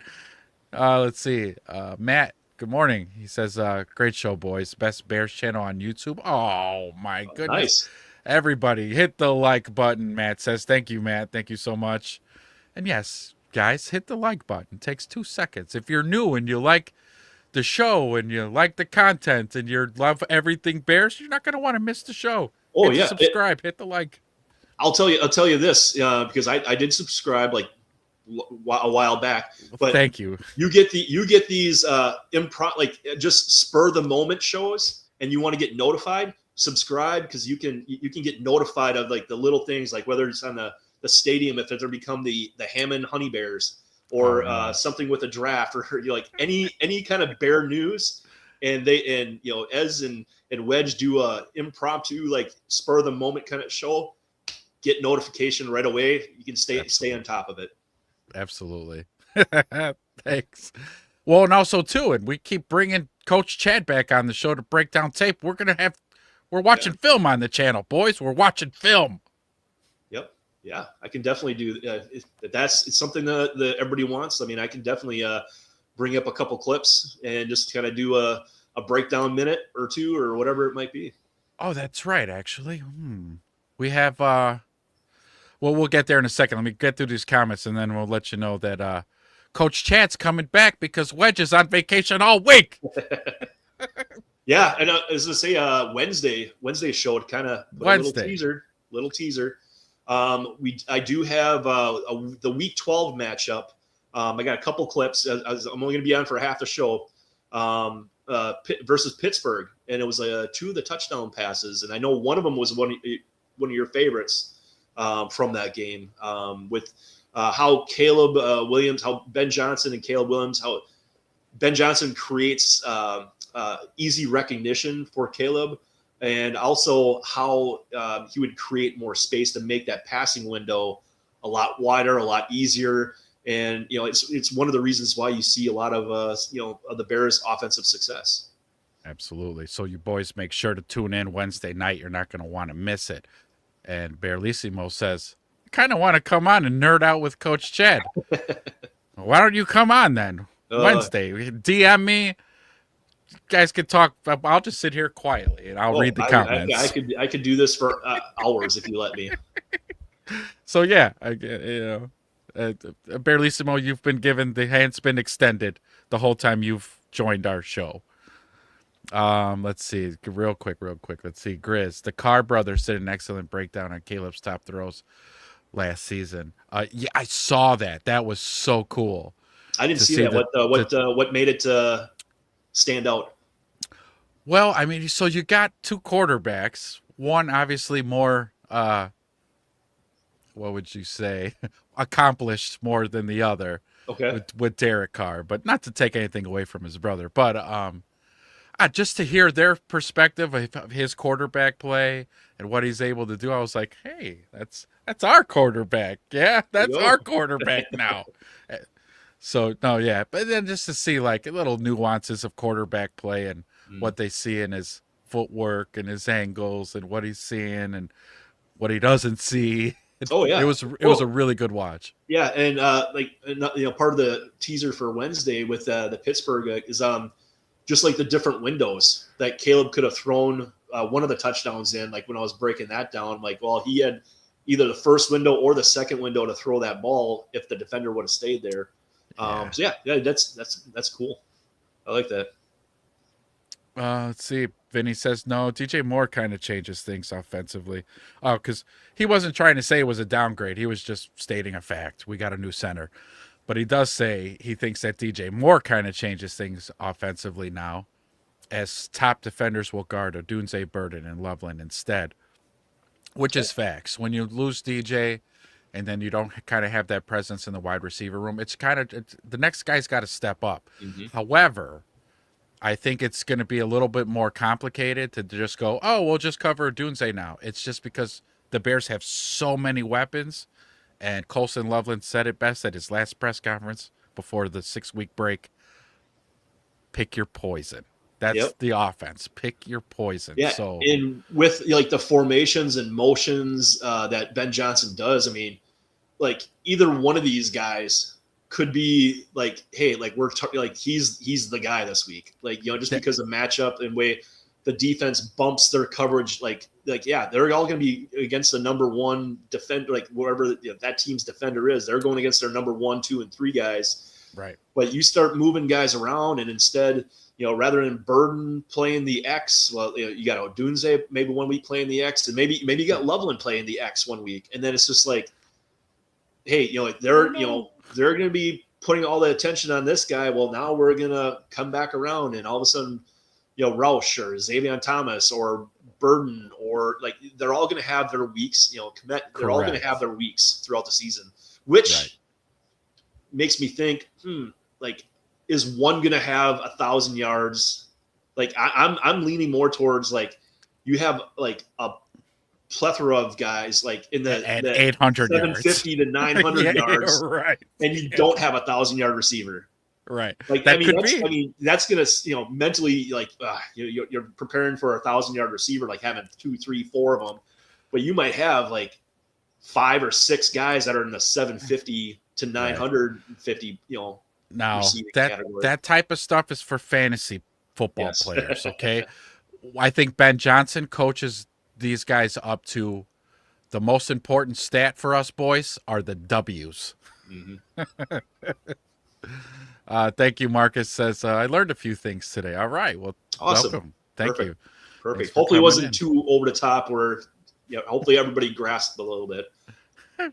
Big Mike says, you see the Hammond hairs sign on I-90? No. Put it in the Discord. Yeah, if you guys are new here and you're not in the Discord, join the Discord, and it's going to be a bonkers in there. No, I haven't seen the Hammond hairs. Let's see. Getting a second round for DJ was a still big time. When I heard we got a second for him, I said, boy, Buffalo's desperate. Which they are. They were desperate for good wide receivers. They're in their Super Bowl window right now. Like, I mean, they have been for a while, and they're trying to extend it a little bit more. So, yeah, I definitely worth it on the Bills' end to do that, but worth it for Chicago to get a second-round pick. Absolutely. Chris says, Wedge is such a slacker. Just kidding. Okay, so Berlissimo's going to check in with management and see if he's free. Okay, that'll work. The Carr brothers showed how a QB is reading it versus what is intended, both on offense and defense. Vinny says the biggest change for the Bears is so much turnover in personnel on the secondary. Yeah, a little bit. However, the one constant important thing, because there has been a bit of a little shuffle of the deck in the secondary room, Al Harris is still there. So Al Harris, was able to, again, just the production that he gets from his DBs. Again, I don't know what secret sauce he's teaching these guys, but it follows him everywhere he goes. He had a great secondary. Oh, as you know, that's right. You're a Dallas fan. Yeah. What he did for those guys, that secondary there. Then he comes over here, and just in the first year, he takes a practice squad player like Nashawn Wright and turns him into a All-Pro. Or he didn't get All-Pro honors, but Pro Bowl.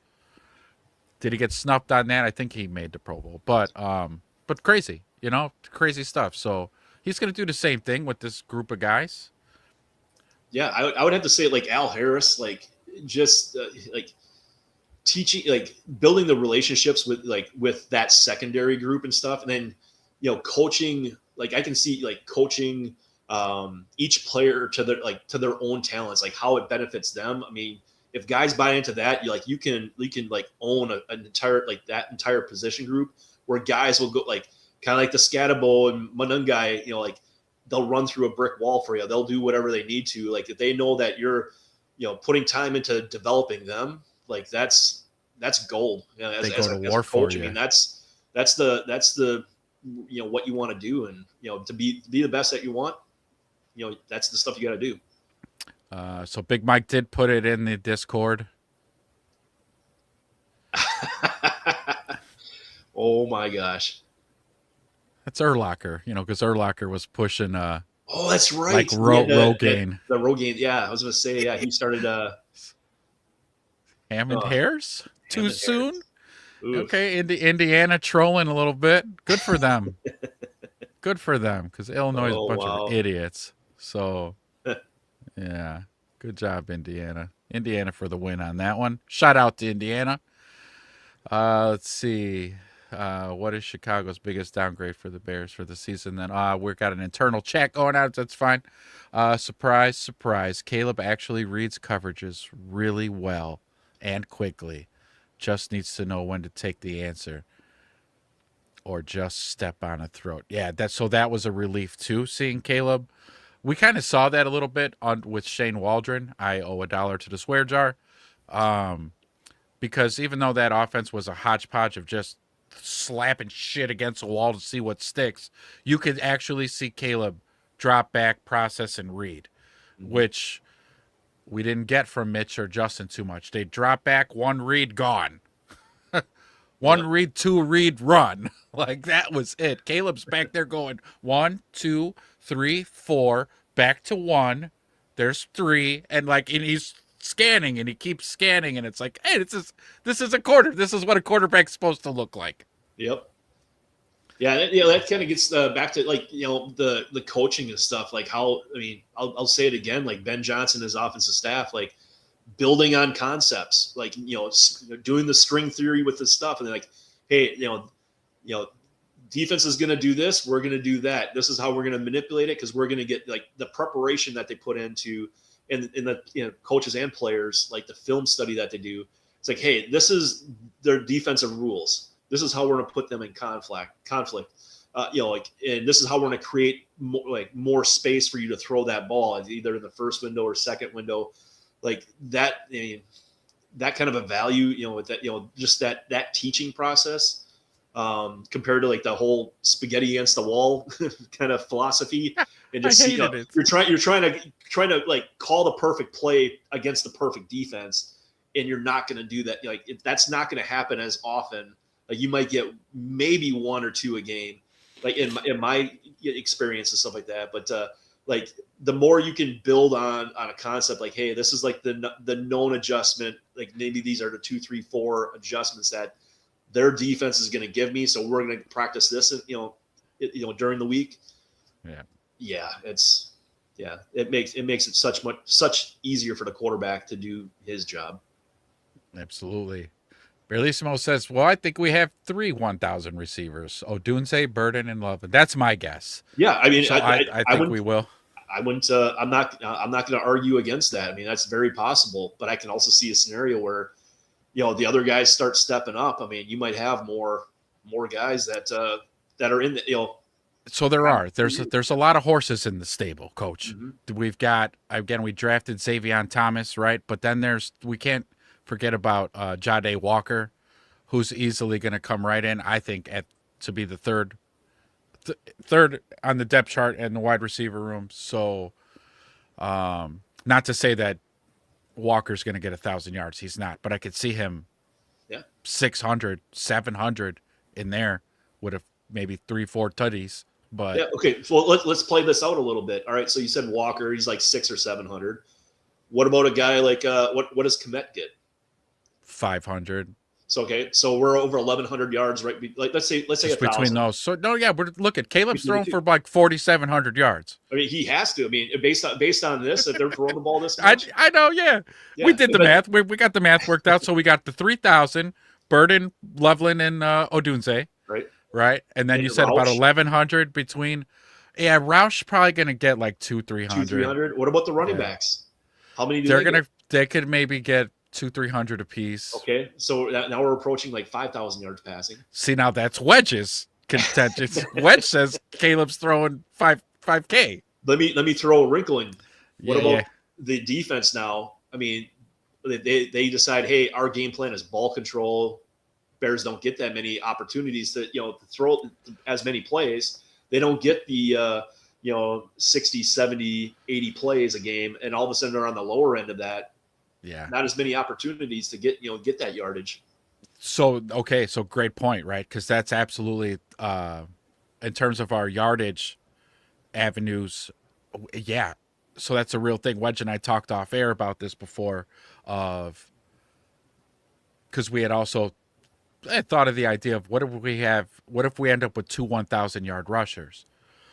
So this is kind of right what you're getting at here, which could be a very real thing, which means that's going to be less air yardage. You're not going to throw for 4,900 yards and then have 2,000-yard rushers. Just not going to happen. I mean, you're looking at that would be like Peyton Manning Broncos 50 burgers every Sunday. 50 burgers, and just gashing the entire league.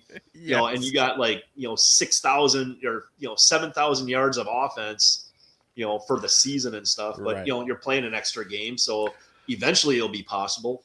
Sure. So then I'll go with that, right? Let's say defenses around the league are like, yeah, you're Caleb and these receivers and tight ends, you're not beating us. So they lighten the load in the box. All right, fuck it. Then I'll run all game. That's fine. I will. Eagles game is a perfect example. That's exactly the example. Yes. Yeah, take what the defense gives you. So that's what it's going to boil down to. I'm not going to get butthurt if Caleb throws, let's say, 4,200 yards. I'm not going to be like, oh, what the fuck? No. If the W's are there and we make the playoffs, I don't care about stats. What did Bill Belichick say? Stats are for losers. Mm-hmm. Okay? Like, I'm not worried about stats. I'm worried about wins. However we get there, doesn't matter. I don't care. Yeah, as long as you have one more point than the opposing team on the board, that's all that matters. That's right. But, for fun, would you rather have 3,000-yard receivers or two running backs that are 1,250 plus? Oh God, man, that's a fuck. That's which tough. Which one? I mean, both great seasons, but yeah, right. Which one would be more impressive? God. For me, it's the running. It's 1,250 for two guys. Yeah, I want to say that so bad, but we've been quarterback starved in this town.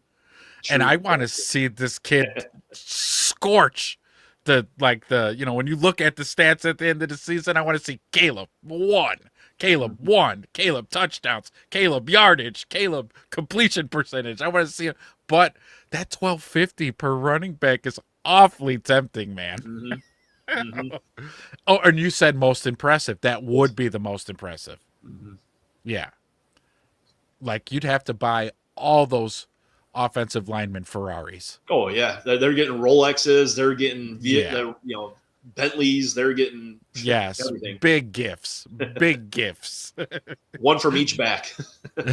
And then Big Mike, yes, thank you for sharing that in the Discord. You were ahead of me on that one. And running game is Ben Johnson, so there's that too, right? Ben Johnson loves the run game, loves it. Mm-hmm. So 1,250. I have to write this down. I'm gonna be like Chad, 1,250 per running back. It's gonna just boil down to obviously, which is always every NFL season for every team, health. Yeah. Oh yeah, definitely. Yeah. Caleb's got to stay healthy for the 4,000 plus or 5,000 plus. Let's see. Al Harris won a Super Bowl with the Packers. That too. I mean, he was a well-accomplished player in the league. To me, those are the best coaches. Like, you had to have played football. I don't care if it was high school, college, or in the pros. Like, that really makes, how do you say? It's kind of like when it comes to leadership, right? In management, in companies, if you're that. I will never ask you to do something that I haven't already done 1,000 million times. And I think that resonates with players because, like, can you imagine Mike Singletary telling you, I need you to fucking hit that hole and hit that son of a bitch? You're going to be like, yeah!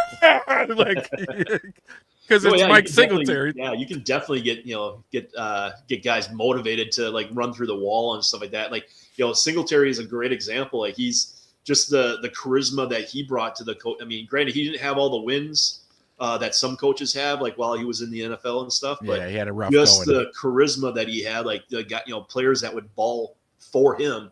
I mean, that does carry a big impact. But there are also, on the flip side, there are coaches, not to name names, that I've heard that players that became coaches, they're just rah-rah guys. They're just like, hey, block somebody. Like, how is that coaching? It's like, teach me. So there is a little bit of a give and take on both ends. I'll make that argument, but it does help. If a player that has played the game before, and then coaching is like, hey, I've seen this, I've done it.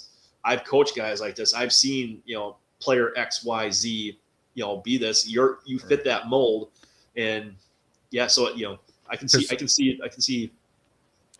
I will say, because this when we had the Flus as our head coach, and I'm not saying anything here, so I don't want anybody to jump down my throat. I just want to point out, to continue my point, our running backs coach was a woman. Take that as you could take it and think however you want to think about it. I've made shorts and videos on my personal channel about it, so if you want to know my personal opinion, you can go over there. But to me, I'm like, the player's got to be like, woman, what do you know about hitting the B gap at 20 miles an hour? Like, what can you possibly tell me? I'll tell you, this is kind of playing off of that. When I started off in coaching, like I coached youth football, and this is like 7-year-olds up to 12-year-olds. My girls were sometimes the best player on the team, and they knew ball. I mean, because they had brothers, they had dads, they had uncles and they followed football. I mean, you look at like the comparison, like the NBA with Becky Hammon. She was on the Spurs staff for a long time. Now she's in the WNBA. But that's my contention, though. I'm not saying that they can't. I'm not saying that. Yeah. No, I'm saying in the NFL environment, yes, is where I'm saying maybe it could get where it's male dominant and stuff. Yeah, but, absolutely. Yeah, I'm not saying that they can't. I'm not saying that. Is that players, if you're there to, it's the right kind of character kind of players too. And this gets back to Poles bringing in character guys into the locker room. Right. Like I've heard stories about NFL players where like a very green coach comes in and said, hey, I think this can help your game. Like the player's going to put time into it and understand it, and they're like, hey, like why are you paying attention to this rookie green coach over here? It's like, because he sees something, I'm going to read it, because if it's going to help my game and prolong my career, like that's my job. I'm going to do that. That kind of stuff. So so if it's a female coach and stuff like that, and they approach it that way, and it's the right kind of like locker room atmosphere. Right. Yeah, I mean, I can definitely see it. I mean, there's no objection to any of that. She better had gone in there and wet toweled their asses. Pow! In the shower. Berlissimo says, to qualify my statement, my heart tells me the Bears pads for 7K yards this year. Dang. So that's 5,000 yards from Caleb and 1,000 apiece because we were close. Wedge and I talked about this before. So as we know, DeAndre Swift, he got his 1,000, and Manungai was like at 750. But we didn't really use Manungai for like the first 4 weeks. Yeah. Because again, Ben and the coaching staff, they vetted these rookies. They made damn sure these guys were ready on Sundays. And if they probably during the week of practice showed them one inkling of them not knowing the playbook, they're like, yeah, we're going to use you very sparingly. But then later in the season, they used them a lot. So now that the kid knows the offense, yeah, he's from week 1, he's going to be getting his fair share of carries. Yeah. So, think about, I don't hate the idea, Berlissimo. No, I don't hate the idea. I mean, you think about it, because I did the math on it. So 17 games, 7,000 yards, 411.8. Let's round it. So 411.8 yards. So 412 per game. It's not impossible. No, it's not impossible because you're going to get a little bit more probably against the Jets, a little bit more against the Dolphins. Yeah, it could be 500 against those teams. Yeah, against those teams, and plus, who knows if the starters even play that much? But you're still, like on the offense, like how aggressive you're going to be. Right. Ben Johnson stays aggressive. He's very aggressive. He's aggressive, but 412 yards average per game, NFL. Doable. It's going to be difficult, but it's doable. I mean, 300-yard passer and 112 yards rushing a game. Yeah. So it's definitely doable. I did hear this too, Big Baller. Some of the word coming out of OTAs and veteran minicamps, Thieneman struggled a little bit in minicamp. Maybe something about him adjusting to the speed. That's what we were hearing. He even said it in his own press conference that they were lined up, they were defending and practicing bunch formations, and he didn't know his assignment, and so that's not good. No, but it was early on. It's rookie mini camp. The kid's gonna make a few mental errors. These are professional athletes. They don't make the same mistakes over and over. They don't do it. Yeah, he'll put some time in. He'll probably sit down with like Al Harris and a couple other coaches, and so say, hey, here's your punch, counter punch kind of stuff. Like, we're reading it. Here's your rules behind it. When we get to this, any kind of 3-by-1 coverage or a 2-by-2, if they motion, they double motion. This is, and just take it one step at a time. Build on that one at a time. And like you said, it's early. It's so early. Yeah, it's so early. And plus rookies, I mean, they got a lot on their plate as far as like moving to a new city, getting to know the coaches, the teammates. So yeah, I can understand this, him kind of being up in the clouds. Here's your playbook. Here's your playbook on first down, like for first down defense. Here's your playbook for second, third. Yeah. It's like, and here's the schedule for the entire season, like as far as like meetings and stuff. So I wouldn't. I'm not gonna. Yeah, this isn't no knee jerk reaction on my end as far as like pulling the worried about him too early. He's gonna be fine. By like week 12, 13, like all of a sudden things are going to slow down for, Thieneman, and he'll start making some more plays, getting into the playoffs. And, all of a sudden you're going to have this, pick six happen and, wild card weekend or, divisional round game. And all of a sudden that'll be out the door and like, boy, remember back in, rookie mini camp when, he thought like, we got a crap pick here, and he didn't know what was happening. Big Mike says Caleb wants that Broncos record. He's been talking about it all off. So he has. So a couple of things he said, right? He wants the offense to be the number 1 ranked offense in the NFL, which again, I definitely have said this with Wedge. It's great to hear that because he spent so much time with Ben Johnson that I know for a fact that these are things that they've talked about. Ben Johnson has said, I want our offense to be the number 1 ranked offense. And so, he's coaching the kid up, and now the kid's out in public because it's off season and he's saying it to everybody. And he wants it though too, but he probably wouldn't be out saying it if the coach was like, hey, will you shut the fuck up and stop saying all that?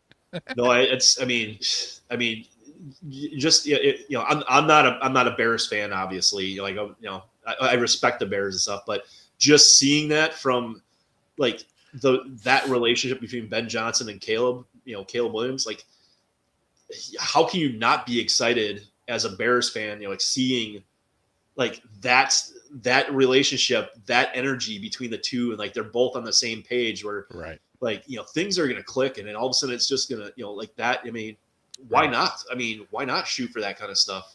Right. Absolutely. Yeah, it's definitely good to hear. You want every team obviously chases after that. You want to have that head coach, offensive coordinator, quarterback relationship.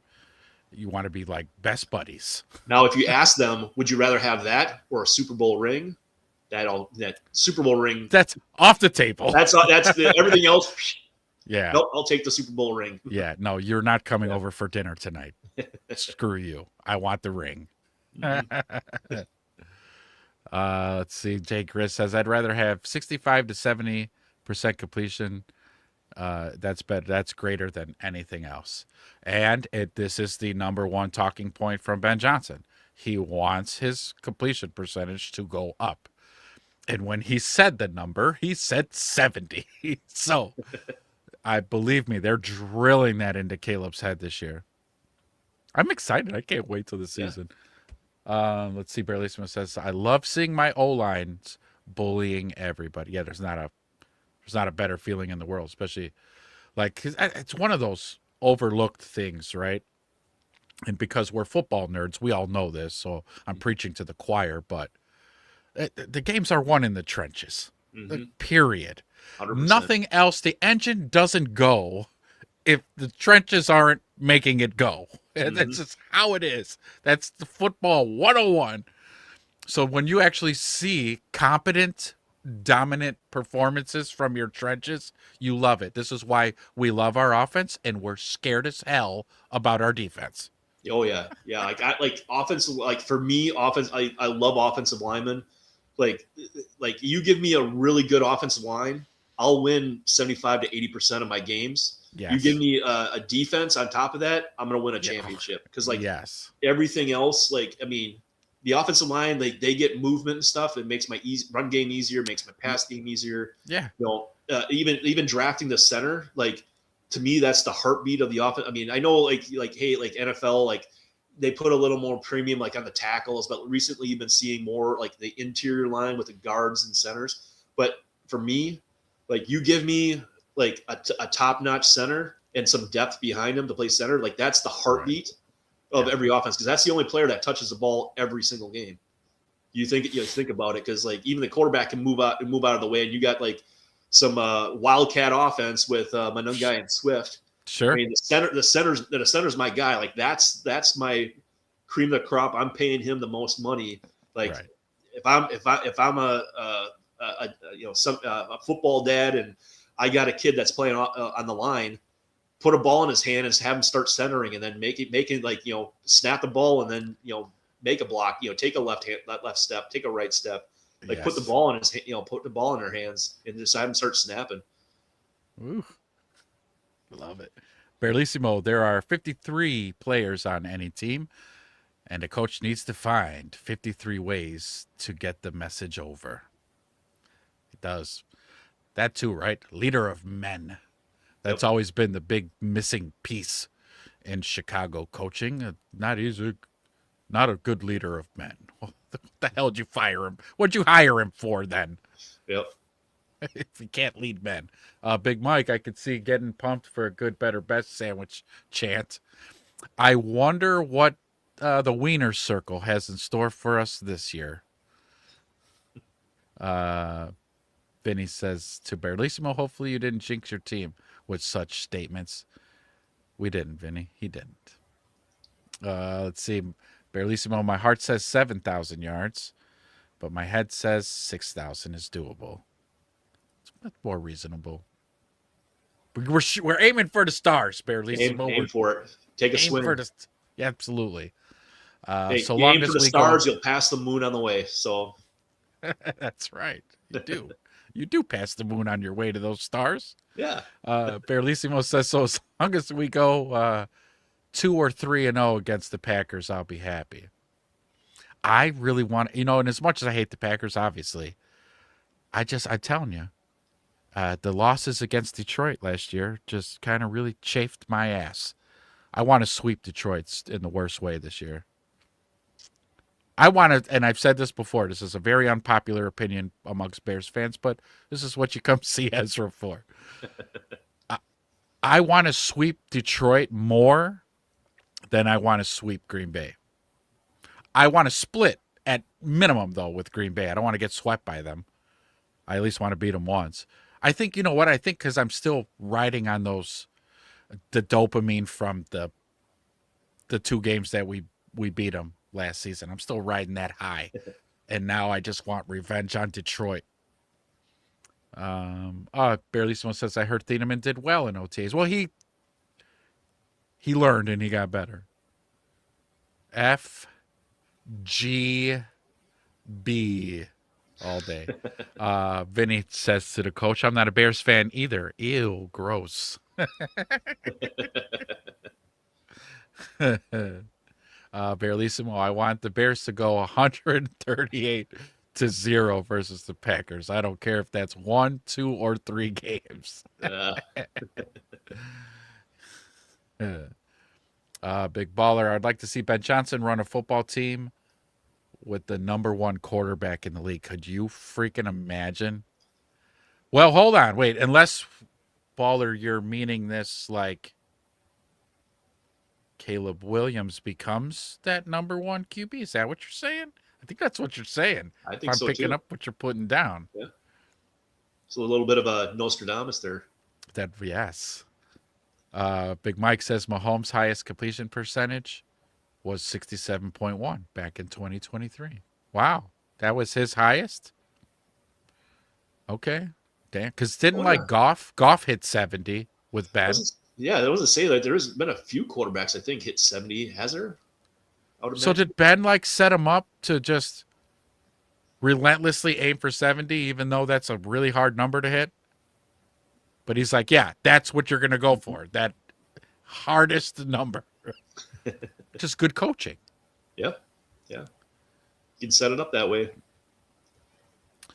Vinny says, well, with the Lions, they have an easy schedule. However, Kirby Joseph and Sam Laporta had some major injuries last season. Terrion Arnold basically is playing GTA in real life. And so, yeah, that's what I said. Did you share that in our Discord? It's another GTA 6 cover, but now it was with Terrion Arnold. Yeah. I was like, oh, we could just have an NFC North edition between who's your guy? Josh Jacobs. Thank you. Josh Jacobs. And there's another guy from Minnesota. Like I saw on social media, there was a Minnesota, like every single team had a guy that has some kind of a record now, or like an allegation against them, except for the Bears. And it says in the Bears, like, keep your Bears off the street. Like, just keep them away from everybody. Yes. Yeah. Yeah. Go to Caleb's house and build Legos. Just do that. Vinny says Aaron Rodgers, the best QB of all time, reached 70% in 2020. And like he's a really good quarterback. Yeah. Caleb said he models his game after Rodgers. So I mean, that's something. Yeah. I had no animosity with that statement. When the very first time I heard Caleb say that, I was like, okay, if there's somebody to model your game after, it would be that guy. Because you can't take none, even though, yes, he beat the shit out of the Bears for 10 plus years. And I had to stomach it all, and we all had to stomach it all. We knew he was really good. He was really freaking good. And so for our quarterback to be like, yeah, I looked up to Aaron Rodgers, I modeled my game after him. All right, cool. Now we can give some of that back to Green Bay now. Vinny says, yeah, I shared that on your Instagram. I'm on IG, but I'm not active on IG. Big Mike says, Caleb said on Pardon My Take I didn't watch that one yet. He said the average for great QBs is between 63 and 65. Okay. Because, right, he was with Big Cat on Pardon My Take? I saw it on my feed and YouTube. I didn't click on it. I didn't see that. Josh Jacobs' situation was much different. Yeah, there wasn't an armed robbery and kidnapping involved. Times 4. Times 4. Josh Jacobs was more like an outburst out in public. He scared the neighbors a little bit because he was getting loud, Barelissimo says, Caleb is already better than Rodgers in clutch time. Whoa. Yeah? I think Caleb showed us a lot last season. But Aaron was clutch for 12 years. You know, like. Well, I'll make this case for Rodgers is that, well, they were blowing teams out quite a bit, so there wasn't really opportunities for him to be clutch as Caleb this year. Okay, facts. Okay. He didn't have to pull out the late game heroics as often as Caleb did. Got it. Oh, man, you guys. All right. Well, boys, it's been awesome. Everybody was on fire to chat. You guys were on fire again. Before you guys leave, hit the like. If you're new, hit subscribe. As Coach Chad said, hit the notification bell so you get notifications every time we go live. And thank you to Haritos for not emailing us yet. But yes, and a big thank you, everybody. Make sure you guys in the comments thank Coach Chad for spending 2 hours with us on a Sunday morning. Thank you. Teaching us some ball. Thank you so much, Chad. Yeah. Thank you for the invite too. As guest hosting and stuff. Wedge has some pretty big shoes here, but you made it an awesome experience. So thank you. Absolutely. And don't forget too, boys, Chad's back with us the first hour on Wednesday night. Mm-hmm. So be there or be square, boys. But again, thank you guys so very much. As usual, chats keep coming in. You guys are going to keep me on and run overtime, ain't you? Because you guys just overtime. Absolutely. All right. No, we got to hit the road. Coach Chad's got obligations. I got obligations. You guys have a great Sunday. We'll see you Wednesday night. On the lakefront, coffee in my hand. Wind off the water, that old home state stand. Jerseys in the driveway, grills on the line. Woo! All week long we wait for this Sunday time. Give it to me. Hear that crowd start rolling, feel that blue and orange pride.